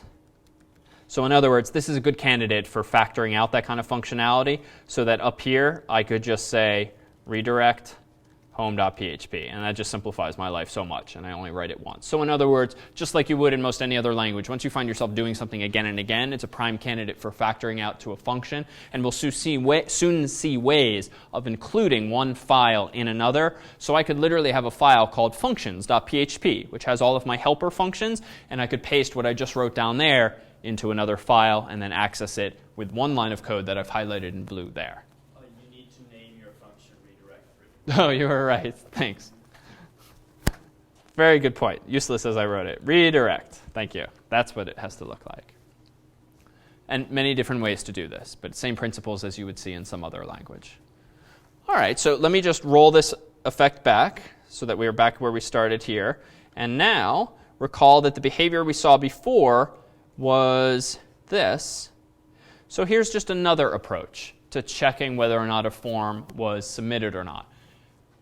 The line below body, if count post greater than 0, echo invalid login. Why am I doing that? Well, think back to the logic we just saw. Under what circumstances will the PHP interpreter reach that line of code in this file? Under what circumstances will the interpreter reach this line here?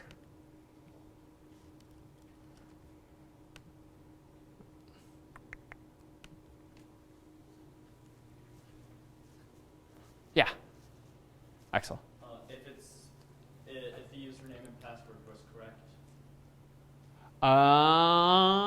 Opposite, Oh, okay. right? Because we're redirecting when. When correct. So those if conditions there said if they gave us username and password and username is correct and password is correct, then go ahead and remember with authenticated equals true, then redirect the user. So by the time we've redirected and called exit, the user is literally gone. They're at home.php. So the only circumstances in which we'll get down here is if they haven't submitted the form yet, in which case that first check way up top where we check is user set and pass set are going to be false. So we're going to drop down to this part of the code. And then also we will get here if the user did submit the form, but they screwed up somehow and username was not equal to user, or password was not right either. One or two of those mistakes. So what am I doing here? If count of post is greater than 0. So if I'm at this point in the code and there's something in post, that must mean that the user submitted the form with a username and or password, and it must mean that they weren't correct, because otherwise I would have exited earlier. So this is just another technique. Again, you can implement this kind of logic in any number of ways. This time I chose to do the count approach, and that's okay because even if there's nothing in it, post will still be an array, a big associative array that might contain keys but might not, depending on what the user did. Now here's another refinement. In my form line there, action equals PHP self, it's also been a little short-sighted of me to hard code the name of my destinations into my HTML. Why? Why has it been arguably bad practice to say action equals quote unquote frosh.ims4.php and so forth? Well, if you want to rename the PHP file, you have to change it. Exactly. If you have to rename, if you decide to reorganize your file system and your folders and whatnot, and you rename files, now your code's broken until you also open up your file and change the file names inside. So in the interest of, frankly, making your life easier long term, hard coding file names and paths and URLs and code, bad idea. You should minimally factor it out to like constants or variables that are used as configurations throughout your files, or just don't do it at all and figure it out dynamically with, for instance, certain server variables in things like the server superglobal. All right, so that's pretty neat. So let's take this one step further too. Let me open up version 2 of this, login2.php. And what did we not do last time? Well, we didn't do any pre-population. So is this right or wrong? I feel like I've still made a little mistake here. Again, be super proper. Yeah? It doesn't check if user exists yet. Exactly. I made the same newbie mistake as before. I didn't check if that variable was set. So I have a couple of options. I could put an @ in front of the post variable. I can do an isSet in front of I have to get rid of the, well, I can do an if condition in there. I can do the check outside the scope of that HTML variable. All the same story we told earlier in the context of frosh.ims, same issue here.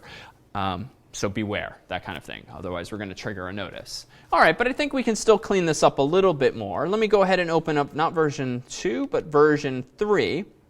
And in this case here, notice that I'm setting one other thing. And now we get to have a slightly more technical discussion. What else is in here? What's new? Anyone else this time?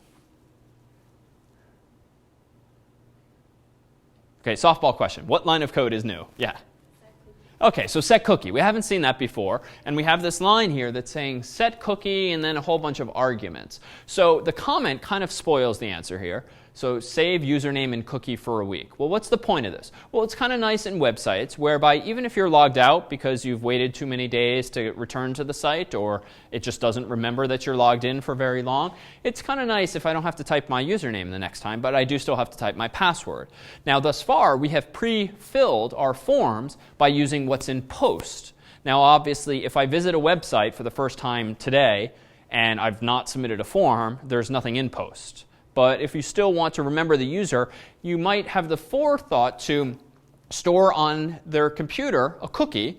And a cookie is just a little file stored in RAM or on the user's hard drive that can store key value pairs. Maybe their name, maybe their email address, or really maybe just a big random number is generally best practice. So in this case, I'm literally storing a key called user. And what's the value of that key, apparently?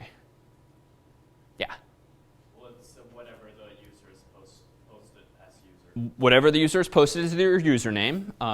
And then this time returns the current time in seconds from January 1st, 1970. Times 7, times 24, times 60, times 60. Why all of that math? Well, we need it to be in seconds. So we go 7 days times 24 hours times 60 minutes times 60 seconds. And that gives us the appropriate third argument to set cookie, which means make this cookie live for a week in terms of the number of seconds that are appropriate there. The rest of this file is identical to before, so it's kind of interesting now to see the cookies. So let's see if this thing actually works. Let me go to login 3. And here we have, oops, what did I do here? Undefined user. Let's see what I did. Line 53. Let's fix this real fast. Is set user. Down here is set post user.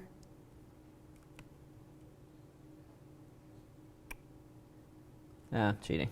All right. Quick fix. Do as I say, not as I do. So here we have our same form. So let's do jharvard. Let's do crimson. Log in. OK, that's pretty cool. And now let me go back to version 3. Oh, that's convenient. So again, just because I visited this page, I've not submitted a form. But it still somehow has pre-populated the username field with jharvard, so that must have come from a cookie. So let's actually see how this is working underneath the hood. So let me go ahead and first clear all of my, let me go ahead here and clear all of my cookies. So let's see, settings.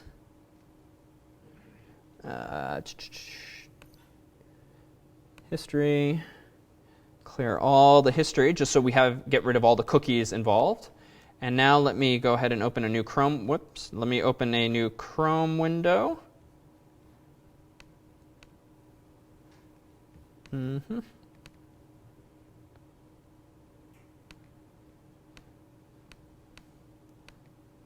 There we go. Let me open a new Chrome window here. And let me first open up the developer toolbar at the bottom. And let me look at the network tab. And now I'm going to paste in this URL. So here we go. Enter. And notice that I visited this page. Let's quickly look at the headers that just came across the wire. So response headers.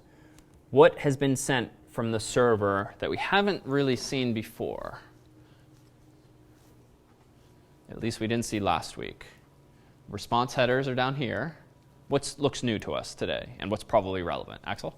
It could be set cookie, session ID. Yeah, so that's interesting. Set cookie with PHP sesh ID. There's this stupid line, x powered by. So all these various web frameworks tend to tell the whole world what you're running. It's not the best practice because, one, it's you're telling the world to use PHP, and specifically you're telling them you use PHP 5.3.13. Why is this bad? Think paranoid. Jack? If, let's say, there's a problem with 5.3.13 that's specifically for 5.3.13, someone could come by and find websites that are running that version and break it. Exactly, right? This is a newbie mistake, whereby if you leave this information on, you are telling the whole world not only what language you're using, but what version you're using. And as Jack says, if there is a bug discovered in PHP 5.3.13, you just told the whole world, I am vulnerable. And you've told anyone who's ever visited your site that. So as an aside, and we leave this on to be clear for exactly that purpose, so we can have the conversation. And it is a virtual machine. It's not on the internet, so it's not a big deal in this context. But let me go ahead and open that file again, php.ini. And let me search for the word expose. And the fact that that happens is all because of this silly line here. Expose PHP equals on. All you have to do is turn it to off and then restart the web server. So let's actually do that. Let me change this to off and then save it. Now it's not enough to reload the browser. I actually have to go back here to the my window and say service httpd restart. So service HTTP restart will literally do just that. It will restart the web server. It might take a second or so, and there it says OK. Now let's go back over here. Let me go ahead and reload the page. And now we have this here, response headers. Well, notice what is now gone? Any mention of PHP. Now there's still another problem. We're still telling the world what? Apache. So where are we going to fix that? in httpd.conf. It's not called expose there. It's a different variable, but the same idea. So maybe good for development, so you know easily what versions you're running. But frankly, this is mostly marketing, and it's for the worse of everyone's security all around. All right. So what is noticeably absent here is there's no set cookie this time. But there is, if you look up higher, what header being sent from the browser to the server. Jack? There's already a cookie. Yeah, so there's cookie, and I wager, I didn't pay too close attention last time, but I'd wager that the value of PHP sesh ID is the same as was in the set cookie header earlier. And this is indeed how cookies work. So how do you implement state in HTTP, which itself is a stateless protocol? And by stateless, I mean essentially this. You go to open a browser, and most of the browsers these days have some kind of spinning icon whenever you visit a web page, whether it's a globe or a circle or some kind of progress bar, even on mobile devices. But then as soon as a web page stops loading and is done, that little spinning or whatever it is stops too. And the implication is that your network connection most likely has been closed. In other words, you are no longer using any internet traffic to and from that web server once the spinning has stopped. Now, that's a bit of an oversimplification.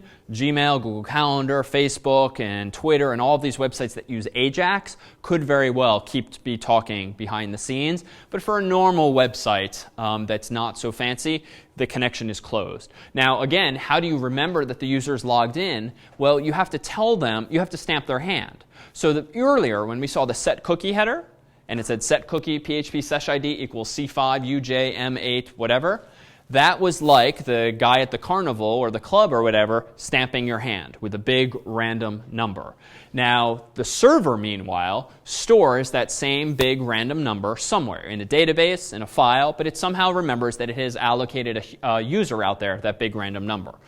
Because you are a browser and you implement HTTP version 1.1, you have agreed, by nature of agreeing to this protocol, to show that hand stamp every time you come back. So we talked on Monday about the simple idea of a protocol. Two humans meet each other. Hello, how are you? You shake hands, still a human convention. Same idea with HTTP. When you have been set a cookie, you should then show cookie, cookie, cookie every time you go back to visit that same domain name. And that's exactly what Chrome has done here for me. So why is that relevant? Well, now think about what the server is doing. It turns out in PHP, what the server typically does is this. Let me go back to my terminal window. Let me go into a directory called temp. And notice that there's a couple files here in white. Do any of these look familiar?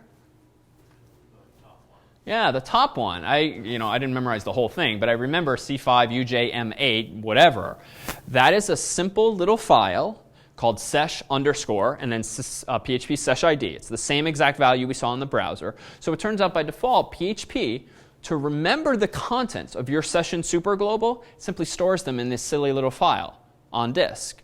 And every time you, the programmer, add something to $_session, it gets saved to disk there. So that the next time the user visits your web page and they show their hand stamp by sending the cookie header, PHP on the server quickly opens that file in the temporary directory, grabs all of the key value pairs inside of it, puts them in the superglobal called session, and then gives you, the developer, access to those very same values. This is known generally as serialization. You're taking some in-memory key value pairs and serializing them to disk, which is a little expensive to go back and forth to disk, which tends to be a slow mechanism, but it ensures that you will have access to those same values again and again and again. So let's see what actually gets stored. Let me go back to Chrome, and let me actually log in as before, jharvard crimson, log in. And now let's notice when I went to login 3 here, what else was set? So notice at the top, request headers. Notice I set my hand stamp. I sent it because I visited the domain again. Here's the form data, jharvard crimson. That's just the post. And now down here is the response headers. Look what's new this time. What's Jack? There's a set cookie. Yeah, another set cookie. This one is named user, value of which is jharvard. And when does it expire? Looks like about a week from now. So that's exactly what we sent to the server. Now, the convention is not to send a big number, a timestamp. It actually sends a date formatted in this fashion, but we didn't have to do the math and figure all of that out. So now it has set this cookie. So that means subsequently, not only will the server give me, the programmer, access to the session superglobal, what was the other superglobal we knew was coming that's related to this stuff now? Not session, not get, not post, but cookie is yet another superglobal that contains all of the cookies that you have set. It doesn't contain PHP sesh ID necessarily. Actually, maybe it does. It might also contain that, but it also contains all of the cookies that you have set manually with a function called setCookie. So now, what would be kind of interesting, what about that temporary file? Let me go over here to my terminal window. Let me copy the name because I'll never remember the whole thing. And let me do gedit, which is my text editor, paste that in, enter, and this is what PHP is stored on disk. And in this case, notice that, what's in there? It's not the cookie value, it's not jharvard, because that was sent to the client. I stored authenticated true in my session object, so this is how you apparently serialize a Boolean value in PHP. Now normally we humans would not look at this file. This is kind of an implementation detail that only PHP should care about, but you can infer from this that apparently you serialize a Boolean by writing its name, a vertical bar, what does B probably mean? Boolean, colon, and then the value is 1, and then semicolon means that's the end of this value.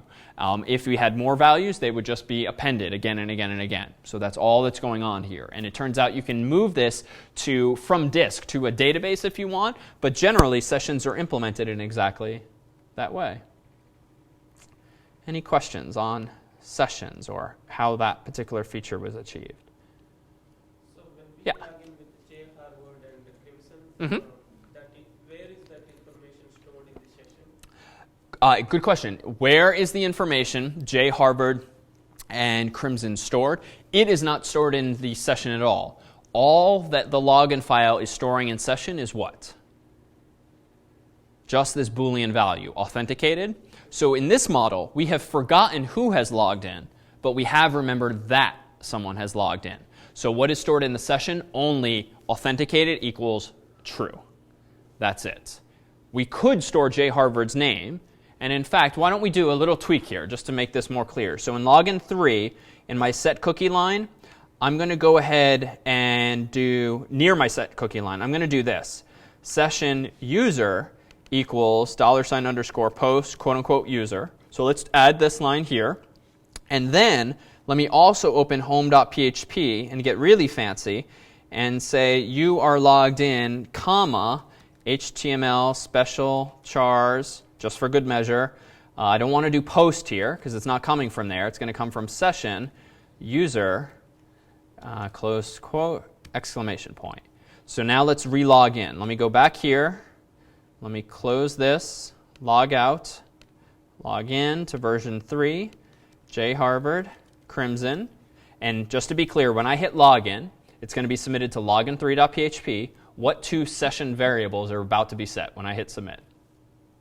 Authenticated and your username. Good. Authenticated and user. And those should be set to true and jharvard respectively. Log in.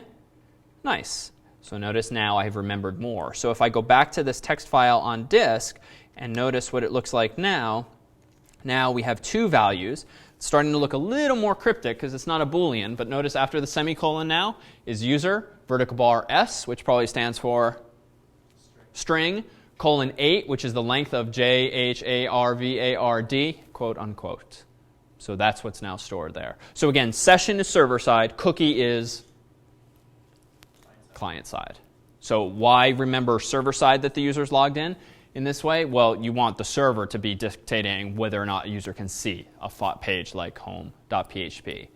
So now there is a security implication here, and we'll spend more time on this later in the semester, but the fact that cookies underlie my sessions has kind of some non-trivial security implications that we talked about very briefly last week. What could a bad guy do with these cookies potentially? Yeah. I mean, they're sent forward and backwards from the client to the server. So if anybody would intercept that traffic, they would be able to get your cookie onto their computer and essentially load the same Exactly. These cookies, as we've just seen, we sniffed my own traffic with Chrome's little developer toolbar, and we see that set cookie is sent in the clear, cookie is sent in the clear, and so that really is like walking back into a club or an amusement park, just holding your hand stamp for the whole world to see, and all it takes is someone to look over and write down whatever unique number is on your hand for him or her to then stamp their own hand and walk through the door as well as you. So the fundamental problem here with sessions is that the server is remembering that the client is logged in just by trusting the client to pass that same big random number. Now, odds are, if I'm a bad guy, the odds that I'm going to guess a number like C5UJM8VK97, I mean, it is very, very unlikely that I, the bad guy, am going to guess what your session ID is. But my God, I can just sniff it by using my wireless laptop and special software to sniff all of the bits that are flowing around the air right here in this room or in Starbucks or in an airport. So this is very dangerous. So what's a potential solution here to this fundamental threat? Yeah. Yeah, so HTTPS. We talked briefly about that last week, but HTTPS encrypts your request as well as the HTTP headers, and that alone is a huge leap forward. So we could still, just to be clear, even if we were using HTTPS, we, the developer or the user, we could use Chrome and still sniff our own traffic. But no one else between point A and point B could do that because HTTPS would be involved. Now, even so, there are some attacks you can wage on SSL or HTTPS. If you were curious, recall that on the lectures page from last Wednesday, I did post a deck of slides from a fellow who gave a presentation at a conference a couple years ago. It's actually quite fascinating to read and will completely make you distrust in the entire infrastructure that we have here on the internet, but it's also very technically interesting as well. All right, any questions? All right, let's look at one last login example here. Version 4, let me fix that real fast. We're using our same technique, but I won't bother boring you by asking again and again how we got it. All right, so version 4 looks the same here. Login 4, where is it?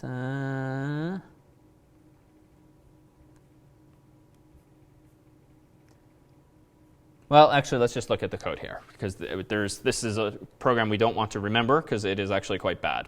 Here's another way of remembering that a user is logged in. Find fault with this fast.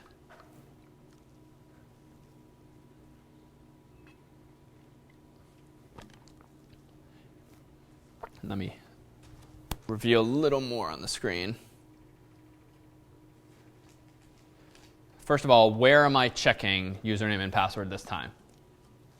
Yes? From the cookie. Okay, instead of from post. And this is nice, right? This feels like a convenience. I come back to your website after a day or two of not being there. My cookies are valid for 7 days. So how do I check that I've logged in again? That I've already logged in? Well, you just store the username and password in cookies called user and pass, and then I'll have access to them server side in the cookie superglobal. But this is bad. Why? Yeah, Isaac. But it's my computer. Who cares that my username and password are stored in my cookie on my computer?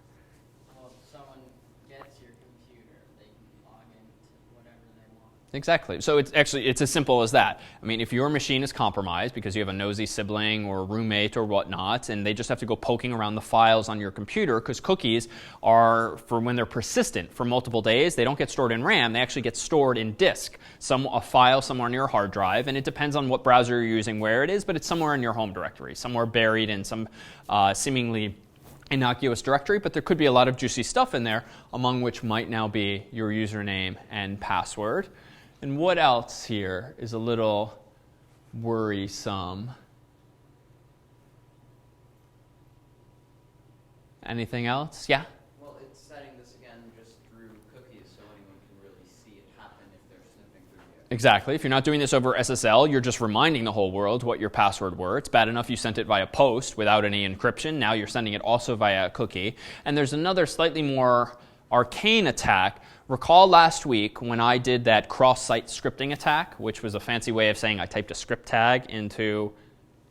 Someone can edit their own username and password and have it change something inside the website. Good thought. Someone could change their own username and password and have it edit something in the website. Not necessarily, because the server still knows what the correct username and password is. So I can't just change my username unless I also change my password to be like Jack's username and password. But for that, I'd need to know your password.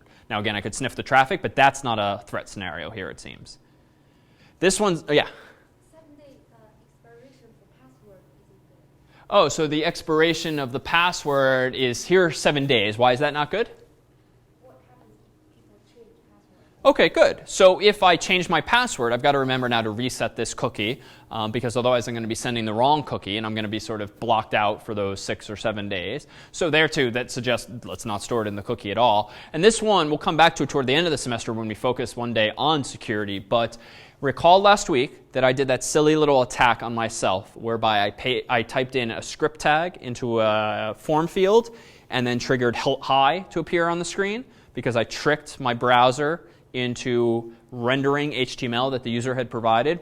For now, let me say that that was a stupid demo because all I'm doing is like breaking the site for myself, but it's representative of a class of attacks that could put your username and password at risk. For now, consider this. You know that forms can be submitted via GET or POST. If they're submitted via GET, that's equivalent to putting the parameters in the URL. Okay, so now we have a URL. And suppose that you are a spammer and you send someone a spam, like some kind of phishing attack that says, click here to confirm your PayPal account, something stupid like that. And you embed in that email spam that URL for the user to click. A bad guy, again, we'll come back to this later in the semester, could trick you into clicking on that link that contains HTTP keys and values, parameters. Now, what if one of those values were an open bracket script tag and so forth, much like I manually typed in? I, the spammer, could trick you into not only visiting foo.com, but also submitting a form via GET on foo.com, and one of your inputs that you've been tricked into submitting could be a script tag. Inside of a script tag, you have access to all of the cookies in a website via JavaScript. There is indeed a global variable, kind of an oversimplification, called document.cookie. So long story short, if you, the bad guy, can trick a user into effectively submitting a form that contains a script tag, and that script tag contains some mention of cookies, you can trick a user into revealing all of their cookies to you, the bad guy. And if among the cookies is something, my God, like their password, you can steal their password without even sniffing their wireless traffic. You can be halfway around the world having just sent them a phishing attack. Again, more on that in a few weeks, but for now, the takeaway is there are so many reasons not to do this, just don't do it. There's never a good reason to do this. And it's clearly not necessary because in the previous examples, we stored everything in session, and even then, I didn't store my username and password, I just stored authenticated equals true. I don't even need to store sensitive information. The only risk I still run relates to someone stealing my cookie, my PHP session ID, but thankfully encryption helps raise the bar to that attack significantly. All right, any questions? Yeah? Any difference between storing variables in cookies and sessions? Yes. Are there any differences between storing variables in sessions and cookies? It boils down to session is stored on the server, cookies are stored on the client. So you can store anything you want on the server and be reasonably comfortable that it's safe, although there are attacks that can be waged there. You should not store anything that's sensitive on the client in the cookie. Rather, it's reasonable for me to store jharvard because, frankly, it's kind of convenient to be able to pre-populate that field by saying jharvard. I should not store his password. And arguably, even jharvard's not great because that means if someone's in like a computer lab on campus, they log into my website, then they walk away, I've leaked some information, the fact that jharvard was last using this computer, even if you can't log into his account without his password. So it might just be a privacy thing. So this is why, and recall where we started the story, this is why many websites actually have a little field like this here that asks you to remember that you're logged in. And there's two versions of this generally. One, like Facebook, it actually keeps you logged in by setting the equivalent of authenticate equals true. Bank websites, though, typically, and others, will not remember that you are logged in, but they will, for convenience, remember what your user ID is, your username, just for convenience. But that's really a server-side detail that they have decided to support or not support. And in the bank's case, the stakes are higher if someone logs into your account, so that's why they make you type your password again and again. Facebook, it's not nearly that sensitive as money. Yeah? Just a curious question.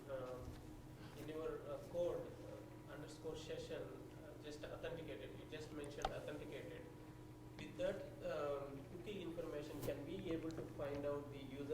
password? In the cookie? Yeah. In the previous example? Yeah. So yes, in the previous example, where I stored username and password in cookies. No. Oh. Some reason you didn't store the user ID and password, Mm-hmm.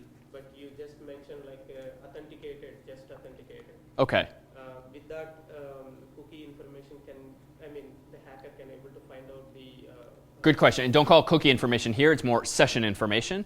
In that case, no. Because I have genericized remembering that the user's logged in by just storing authenticated equals true, the bad guy probably cannot figure out who it is in that case. They only know that someone has logged in.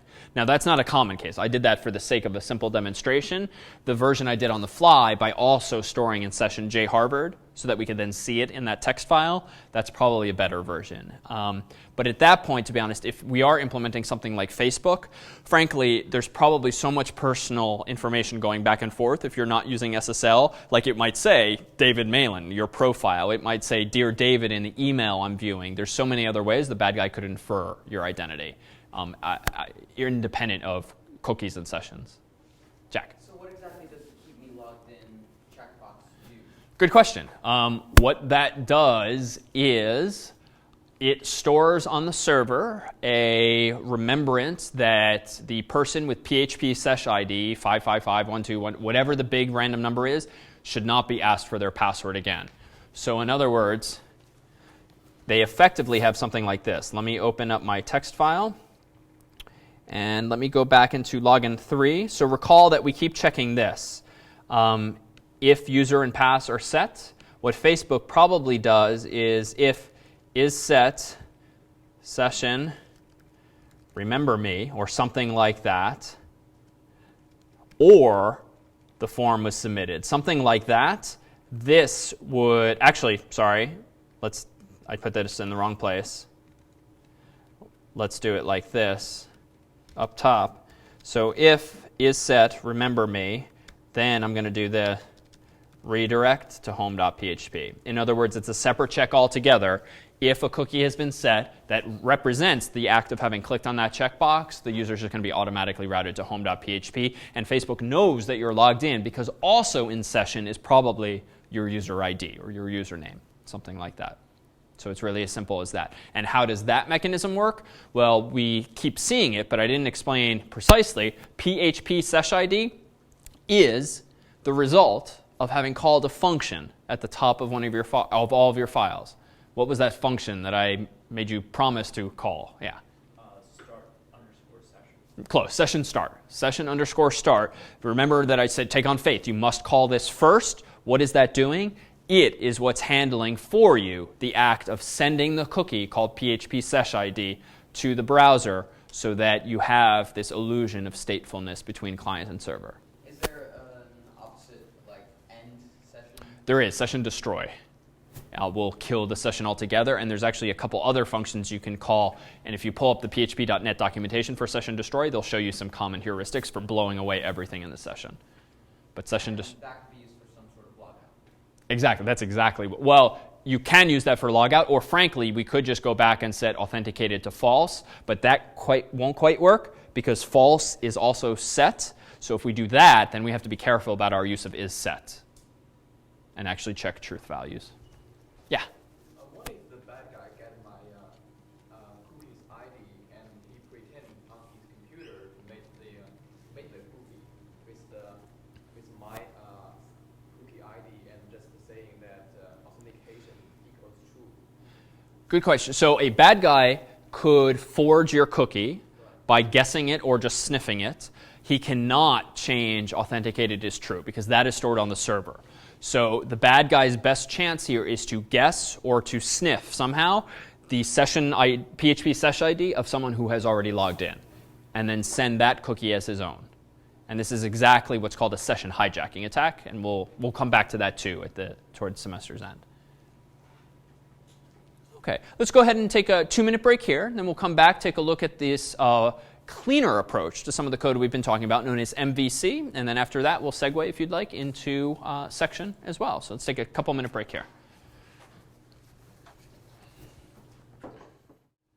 Okay, so we are back, and the goal now is to try to improve the quality of the design of our code and move away from having these individual files that have, frankly, a lot of code duplication, right? We have a lot of the session start at the top of multiple files, which I just said you must do, but it'd kind of be nice if we could factor that out and do it maybe one place and have everyone else do what that file says to do.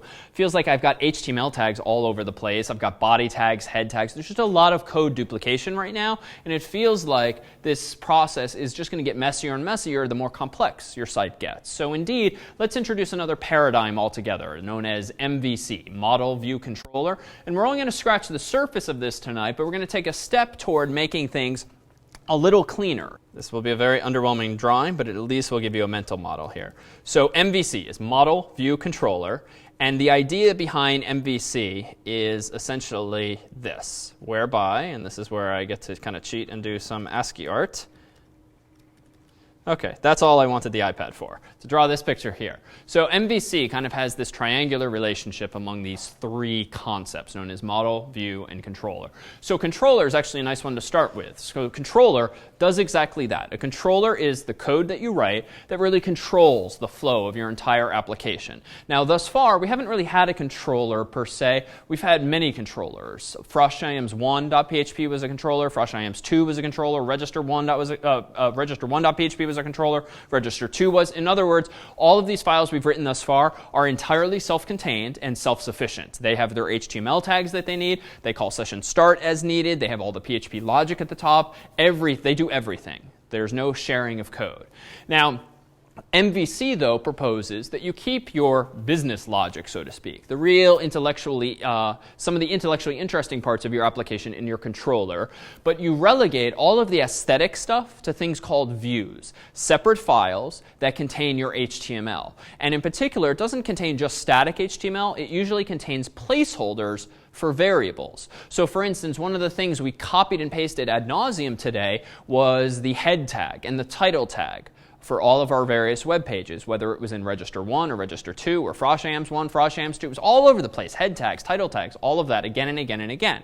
Now, even though the title of my pages might have changed because I might be changing it everywhere, wouldn't it be nice if I could just write open bracket head, open bracket title, and then let's say $ title, and then close title, close head in one file, and then somehow dynamically change the value of $ title when I spit out that HTML. In other words, can I factor out my HTML from my various PHP files? MVC is a mental paradigm that sort of urges you to do that. And model, which we won't talk so much about today, but perhaps more in our database discussion, is where you store your actual data. Now, thus far, we don't have all that much data. The only data we really had today was like a username and password, like jharvard and Crimson. But once we need more sophisticated pieces of data, we can talk about the M in MVC. But for now, let's consider C and V. And let's take a look at a simple demonstration. So let me go back into the appliance here. And this is the website that I want to build. It's ever so complex. It's got a huge H1 tag or whatnot, and a link to lectures, and a link to the syllabus for the course. If I click on lectures, I see this. If I click on lecture 0, I see this. So what's the point of this? Well, one, it's super simple, just so we don't get distracted by unnecessary details. But it's also super simple to send the message that there's redundancy, redundancy, redundancy. Like every single page fundamentally looks the same. It's got a title, and it's got an unordered list. And even though the content changes, the fundamental markup that I've written, the HTML, doesn't feel like it's changing all that much. Just the data. So this feels like an opportunity to factor this out. But let's see my first attempt at this. Version 0 looks like this. I have these several files in my directory, index.php, lectures.php, lecture0.php, and so forth. And they're practically copy-pastes of each other. Whoops, let me open this in gedit. Index.php looks like this. It's just HTML. It's called .php, but recall from last Wednesday that just because you call it PHP doesn't mean it is PHP. It just can be spit out raw HTML. So here I've hard-coded some of these tags here for HTML. And there are those links I mentioned, lectures and syllabus. Now you can probably guess what lectures looks like. If I open that up here, I have now in MVC, in number 0, let's pull up lectures. Oh my God, so uninteresting. It's pretty much copy-paste as before. And you, spoiler, lecture 0, lecture 1, pretty much identical. So there's really an opportunity now to do some factoring out. What kinds of things can we factor out? Well, one, the title tags are the same, but the word inside of the title tag is different. So I would love to be able to do something like this, or equivalent, and it's not quite as simple as that. Might be more like this. But that could be a step in the right direction, and that would be a value add of a dynamic language like PHP. This I would like to change to. And then even these links, it'd be nice if I had a for loop or something that spit these kinds of things out. So there's a lot of opportunities to factor out otherwise redundant code. So let's take a look at version 1 and see how we can start taking steps toward that. So that was version 0. Let me go back now to version 1. And in version 1, we have the following structure. So in each of these sample folders, and I'll have these online as well, there's a little README just to remind you how we laid things out. So in this README, notice we have the following. It improves upon version 0 by factoring out pages, headers, and footer. So very low-hanging fruit here. Same head tag, same title tag, same stupid open bracket / HTML tag everywhere, plus open bracket / body. We can factor this stuff out. So notice that the only difference now in this version 1 is we have the same 4 files as before, by name at least, and then footer.php and header.php. So let's now take a look at this design. I'm going to go into the one subdirectory and open up, let's say, index.php. Interesting. And you can kind of infer what I've done from this, perhaps.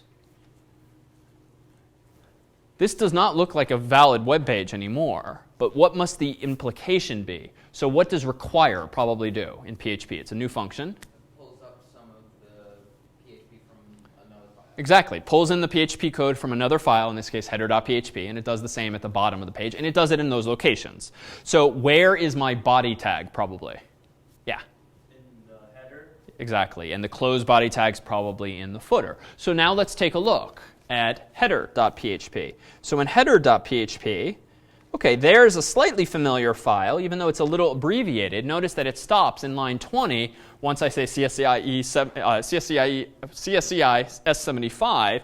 That's it. But that's OK, because what's supposed to come next? The list of links in this case. And there's no close tag, but that's OK, because the close tag is in the footer.php, has close body and close HTML. So it's not going to be very interesting, but let's just, for thoroughness, so that there's no magic, open up footer.php. There's that file. I mean, my God, it's mostly comments and not even code. So that's a step in the right direction. And let's look at lectures.php. This, too, similarly simple, mostly comments this time, but require header, require footer. So this is nice. Now I've eliminated a lot of redundant code. If I decide tomorrow I want to change all the CSS for my site, I can just change the link element in the header tag or add a link element for a CSS file. I can add JavaScript code in one place. So this is a step toward separating aesthetics from our actual data that we want to display. It's not quite MVC yet, but it's at least a step toward a cleaner design. Well, let's take it one step further. Let me go into version 2 now. Whoops, version 2 has the following files. Wrapping header and footer with a parameterized function. Okay, sounds a little fancy. Can you infer from this description alone what's the next enhancement I'm about to propose, do you think? Yeah, Axel? This is just a guess, but maybe parameterized function means that you're changing some text, for example, the title. Good. In the header. Yeah, remember I was kind of motivated to do this to like factor out the title, but still allow a custom title. But whereas I kind of cheated before. If you look closely, I had the same title for every page. Why? Because it was the same header.php. So it feels like one step forward and sort of another step back in that sense. But let's look at the code here for header, or let's look at index first. Okay, so index, this is interesting. Slightly new syntax to absorb here, but it's not all that fancy. So let's look at the footer first. Apparently, I have written a function called renderFooter. What does it do? Probably spits out the footer. Now, that's pretty simple. RenderHeader looks a little more complex. What kind of argument does RenderHeader apparently take, even though this is slightly new syntax? It's an array. It's an associative array which means it has keys and values. What is the syntax in PHP for allocating your own associative array? Well, previously we saw a dorms array, which was numerically indexed. Now we're seeing an associative array that I have made myself, and it works as follows. You write the array function name, open parenthesis, and then you have the key, in this case, quote unquote, title, and then this crazy syntax, equal sign arrow, and then the value of that key, and then close parenthesis, close parenthesis. So that gives me something similarly structured to get and post and session and cookie, all those superglobals, which were also associative arrays, but this one is mine. I just made it on the fly. I didn't even give it a name, but that's fine. I'm dynamically creating an array and passing it in as an argument to render header. Why? Well, render header, as you can infer from the name, is probably supposed to render the page's header, and it probably takes one or more inputs, one of which is clearly title, but the fact that I'm using an array allows me what future functionality? Yeah? Well, you can store all the things you want to input to render header in the same array. Exactly. I can store all the things I want to pass to render header in the same array. This is a very common paradigm in Perl with hashes, JavaScript objects. It would be a little short-sighted of me to instead have a function called render header that takes, for instance, as its first argument, the title that you want to render. Because what about if tomorrow I decide, like Axel proposes, I don't just want a title, I want like a JavaScript file to be included. So okay, my second argument is going to be the name of a JavaScript file. But then on Friday I decide I want to support CSS too. So okay, I go back and change render header and give it a third argument, which is a CSS file. But then next week I realize I want two CSS. This just gets very, very messy quickly. So by having an array from the outset, it doesn't matter what the order of your arguments are. Your only argument is an array, an associative array, and you can put any key value pairs in there that you want, and the order doesn't matter. In other words, if I wanted another one, I put a comma after the 75 and the close quote, and I just do the same thing again with the arrow notation. And order does not matter. So this is a wonderfully common paradigm in both PHP and, as we'll see, JavaScript. Now, at the top of my page, there is one price I need to pay. Why do I also apparently have this at the top? Yeah? The render header and render footer must exist in helpers.php. Exactly. Render header and render footer must exist somewhere because they don't come with PHP, it turns out. So they must be in a file, apparently, that I called helpers.php. So I at least have to do that. Now, as an aside, there's a ways of eliminating that copy-paste because you might now hopefully be thinking, oh my god, now I have to copy-paste this in every one of my PHP files. And you do, for now. But it's at least better than all the other stuff you used to have to copy and paste in every file. So let's now look at helpers.php and see how it works. In helpers.php, we have this function here. And this is a little fancy, but it's kind of a nice, clean way of doing this. So let's look at render header first. Render header takes an argument called data. And what does the equal sign array probably mean here, even if you're new to PHP? Good, and it tells you a little more than that. It tells you more than just that it is an array.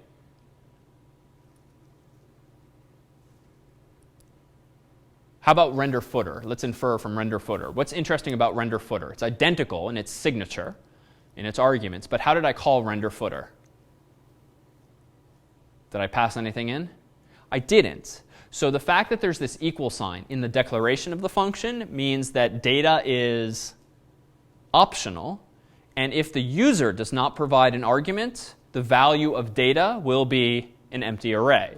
So this is a slightly clever way of ensuring that if the user doesn't give me anything, I at least have an empty array. Why? I just then can avoid having an if condition later on to check, is this an array or is it not an array? Now, the extract function is the fancy feature here of PHP. Extract takes an associative array of key value pairs, and what it does for each key in that associative array, it creates a new local variable. So the fact that we passed in title, arrow, CS75, that will create a variable called title, whose value is CSCI75. Now, who cares? Well, notice the next line that I called, require footer.php, or this one will be more interesting, require header.php. So at this point in the story, I have a variable called $title. Why? Because that is what the extract function does. Now, if I look inside of header.php, this is where things get interesting finally. Notice what I did here. I have the top of my HTML, and you were probably expecting that because it is the render header function.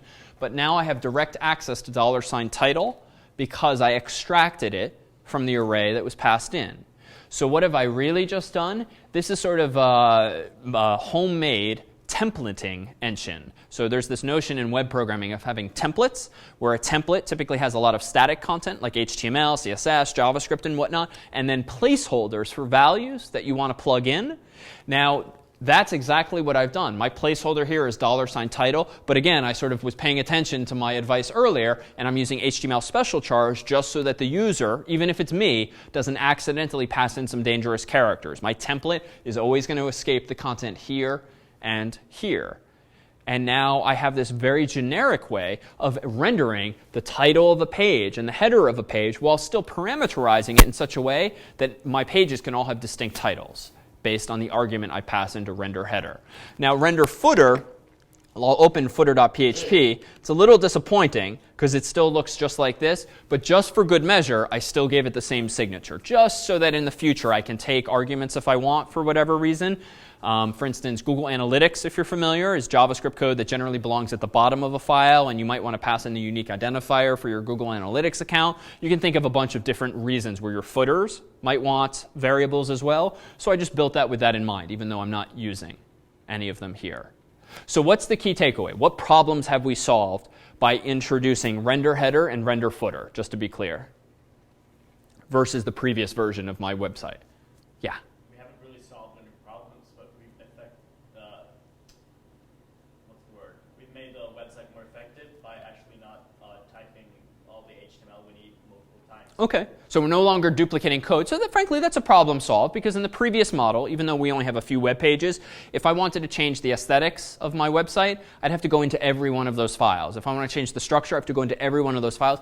You know, it's not a huge problem, but it's arguably a poor design. So it's a problem waiting to be solved, and at least we've done that. And we've given ourselves the flexibility to not have to sacrifice customization, because we have this parameterization of render header and render footer that lets us pass in arbitrary values for things like title and whatnot. And we've gone to the security lengths of at least escaping that input, so that now that we've kind of hidden those details from the developer, myself included, at least I'm not going to forget and screw up and accidentally embed something that's a little dangerous.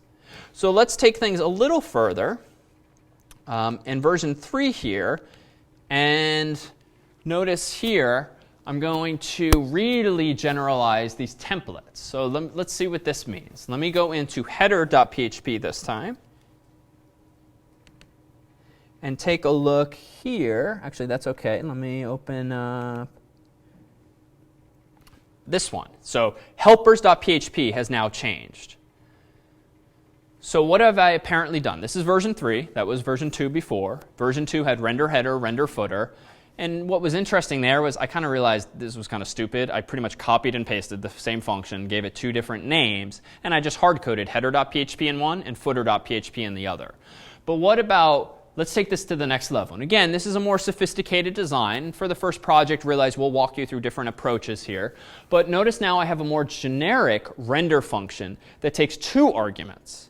One is the name of the template I want to use, header, quote unquote, or footer, quote unquote, for instance. And the second is apparently what? The key value pairs that you want to provide to that template. In other words, in the previous version, recall that render header required header.php and render footer required footer.php. This just, it feels like, oh my God, I could combine those and just change the word header and footer to a variable, a parameter instead.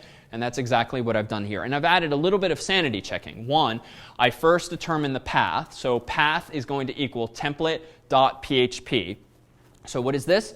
Well, I just felt it would be silly to have to pass in the name of a template as header.php, footer.php. Just feels instinctively that my code will look cleaner if I instead say render header or render footer. But I still need the file extension when I load the template. So that's all I'm doing here. I'm concatenating onto the name of my template, .php, so that I can then check, wait a minute, does that file exist in case I screwed up and made a typo, and only if it does, extract the variables and require that template.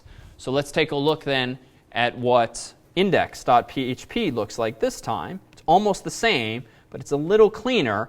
Now notice I have this generic render function, and I just pass in as the first argument now the name of the template that I want to render. And those templates now are identical. All I've done here is improve the design of my helpers functions. Any questions? All right, we're almost there. Let's take a look at just one or two others here. How about number 4? Okay, so this is going to be a little underwhelming, but at least it's another step toward cleanliness. We can infer this actually from the README alone. What have I done here? You know, I realized that header.php and footer.php, they're sort of fundamentally different from all my other files. Lectures and lecture0.php and index.php, those don't really belong conceptually in the same folder because they're different. Right? Index.php, the user visits. Lectures.php, the user visits. Header.php, the user better not visit because it's just going to be the top of an HTML page and nothing else. So in terms of their role, these files are fundamentally different. So, you know, I'm going to propose that we move footer.php and header.php into a templates folder just to keep them distinct. And I'm going to move helpers.php into an includes directory because it too is sort of fundamentally different. Now, there's still a problem here, and I alluded to this earlier. You should not put files in your public HTML directory or your document root if they contain information the user does not need direct access to. Right? Connor proposed earlier the storage of passwords. So certainly should your PHP files that contain passwords not be in the same directory as index.php and the like. But this too isn't quite perfect. So let me actually open up version 5's README, which again will reveal the file structure without really getting us bogged down into the in the actual details of the code, which is largely the same. Here's an even better approach. Now I'm proposing no more public HTML directory. We'll see with the first project that you can actually have your own vhost or virtual host in the appliance and have your own document root, so you don't need the silly tilde or any of that. And once we enable that feature of virtual hosting, I'm going to propose this, that our HTML files go in the HTML directory, not my HTML files, that my top level files that the user will actually visit go in a directory called arbitrarily HTML, because it's meant to be public, user-facing.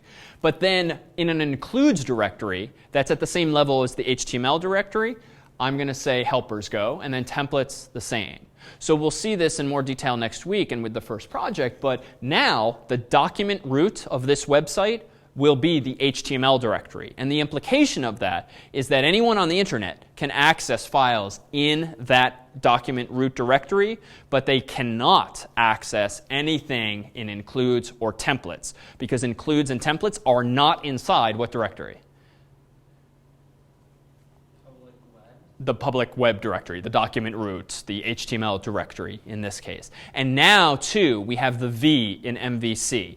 Now, my HTML directory, I could really call, just to be clear, controllers. And my templates can be called my views. Includes doesn't really have a letter in the acronym. But in terms of MVC, controllers, again, refer to the code that you write that controls the user's interaction with your website. And so it stands to reason that index.php is like the entry point to my site, and it's controlling the user's experience by rendering this file, requiring this one, and so forth. Whereas the templates, now I've called views, aren't really meant to be directly accessed by the user, but they do relate directly to aesthetics. And so what we generally call templates are really more generically known as views. And so now we have the C and the V in MVC. We just don't really have a mental model yet for data, for storing things in a database. But again, that will come on the horizon. So to sort of retell the story in just a few seconds, we started last week by piecing together all of these various PHP files, index.php, today frosh.ims.php, register.php. And again, if we continued that design process, things would kind of sprawl and get rather messy, hard to update, have to copy-paste code all over the place. But now that we're sort of taking this approach, we have a cleaner design. And it's just going to long-term make our lives easier because we can change one detail in header.php and it affects all of my other pages without having to open up 10 or 5 or 20 different files. Moreover, I get some additional security controls, more of which we'll talk about in the future.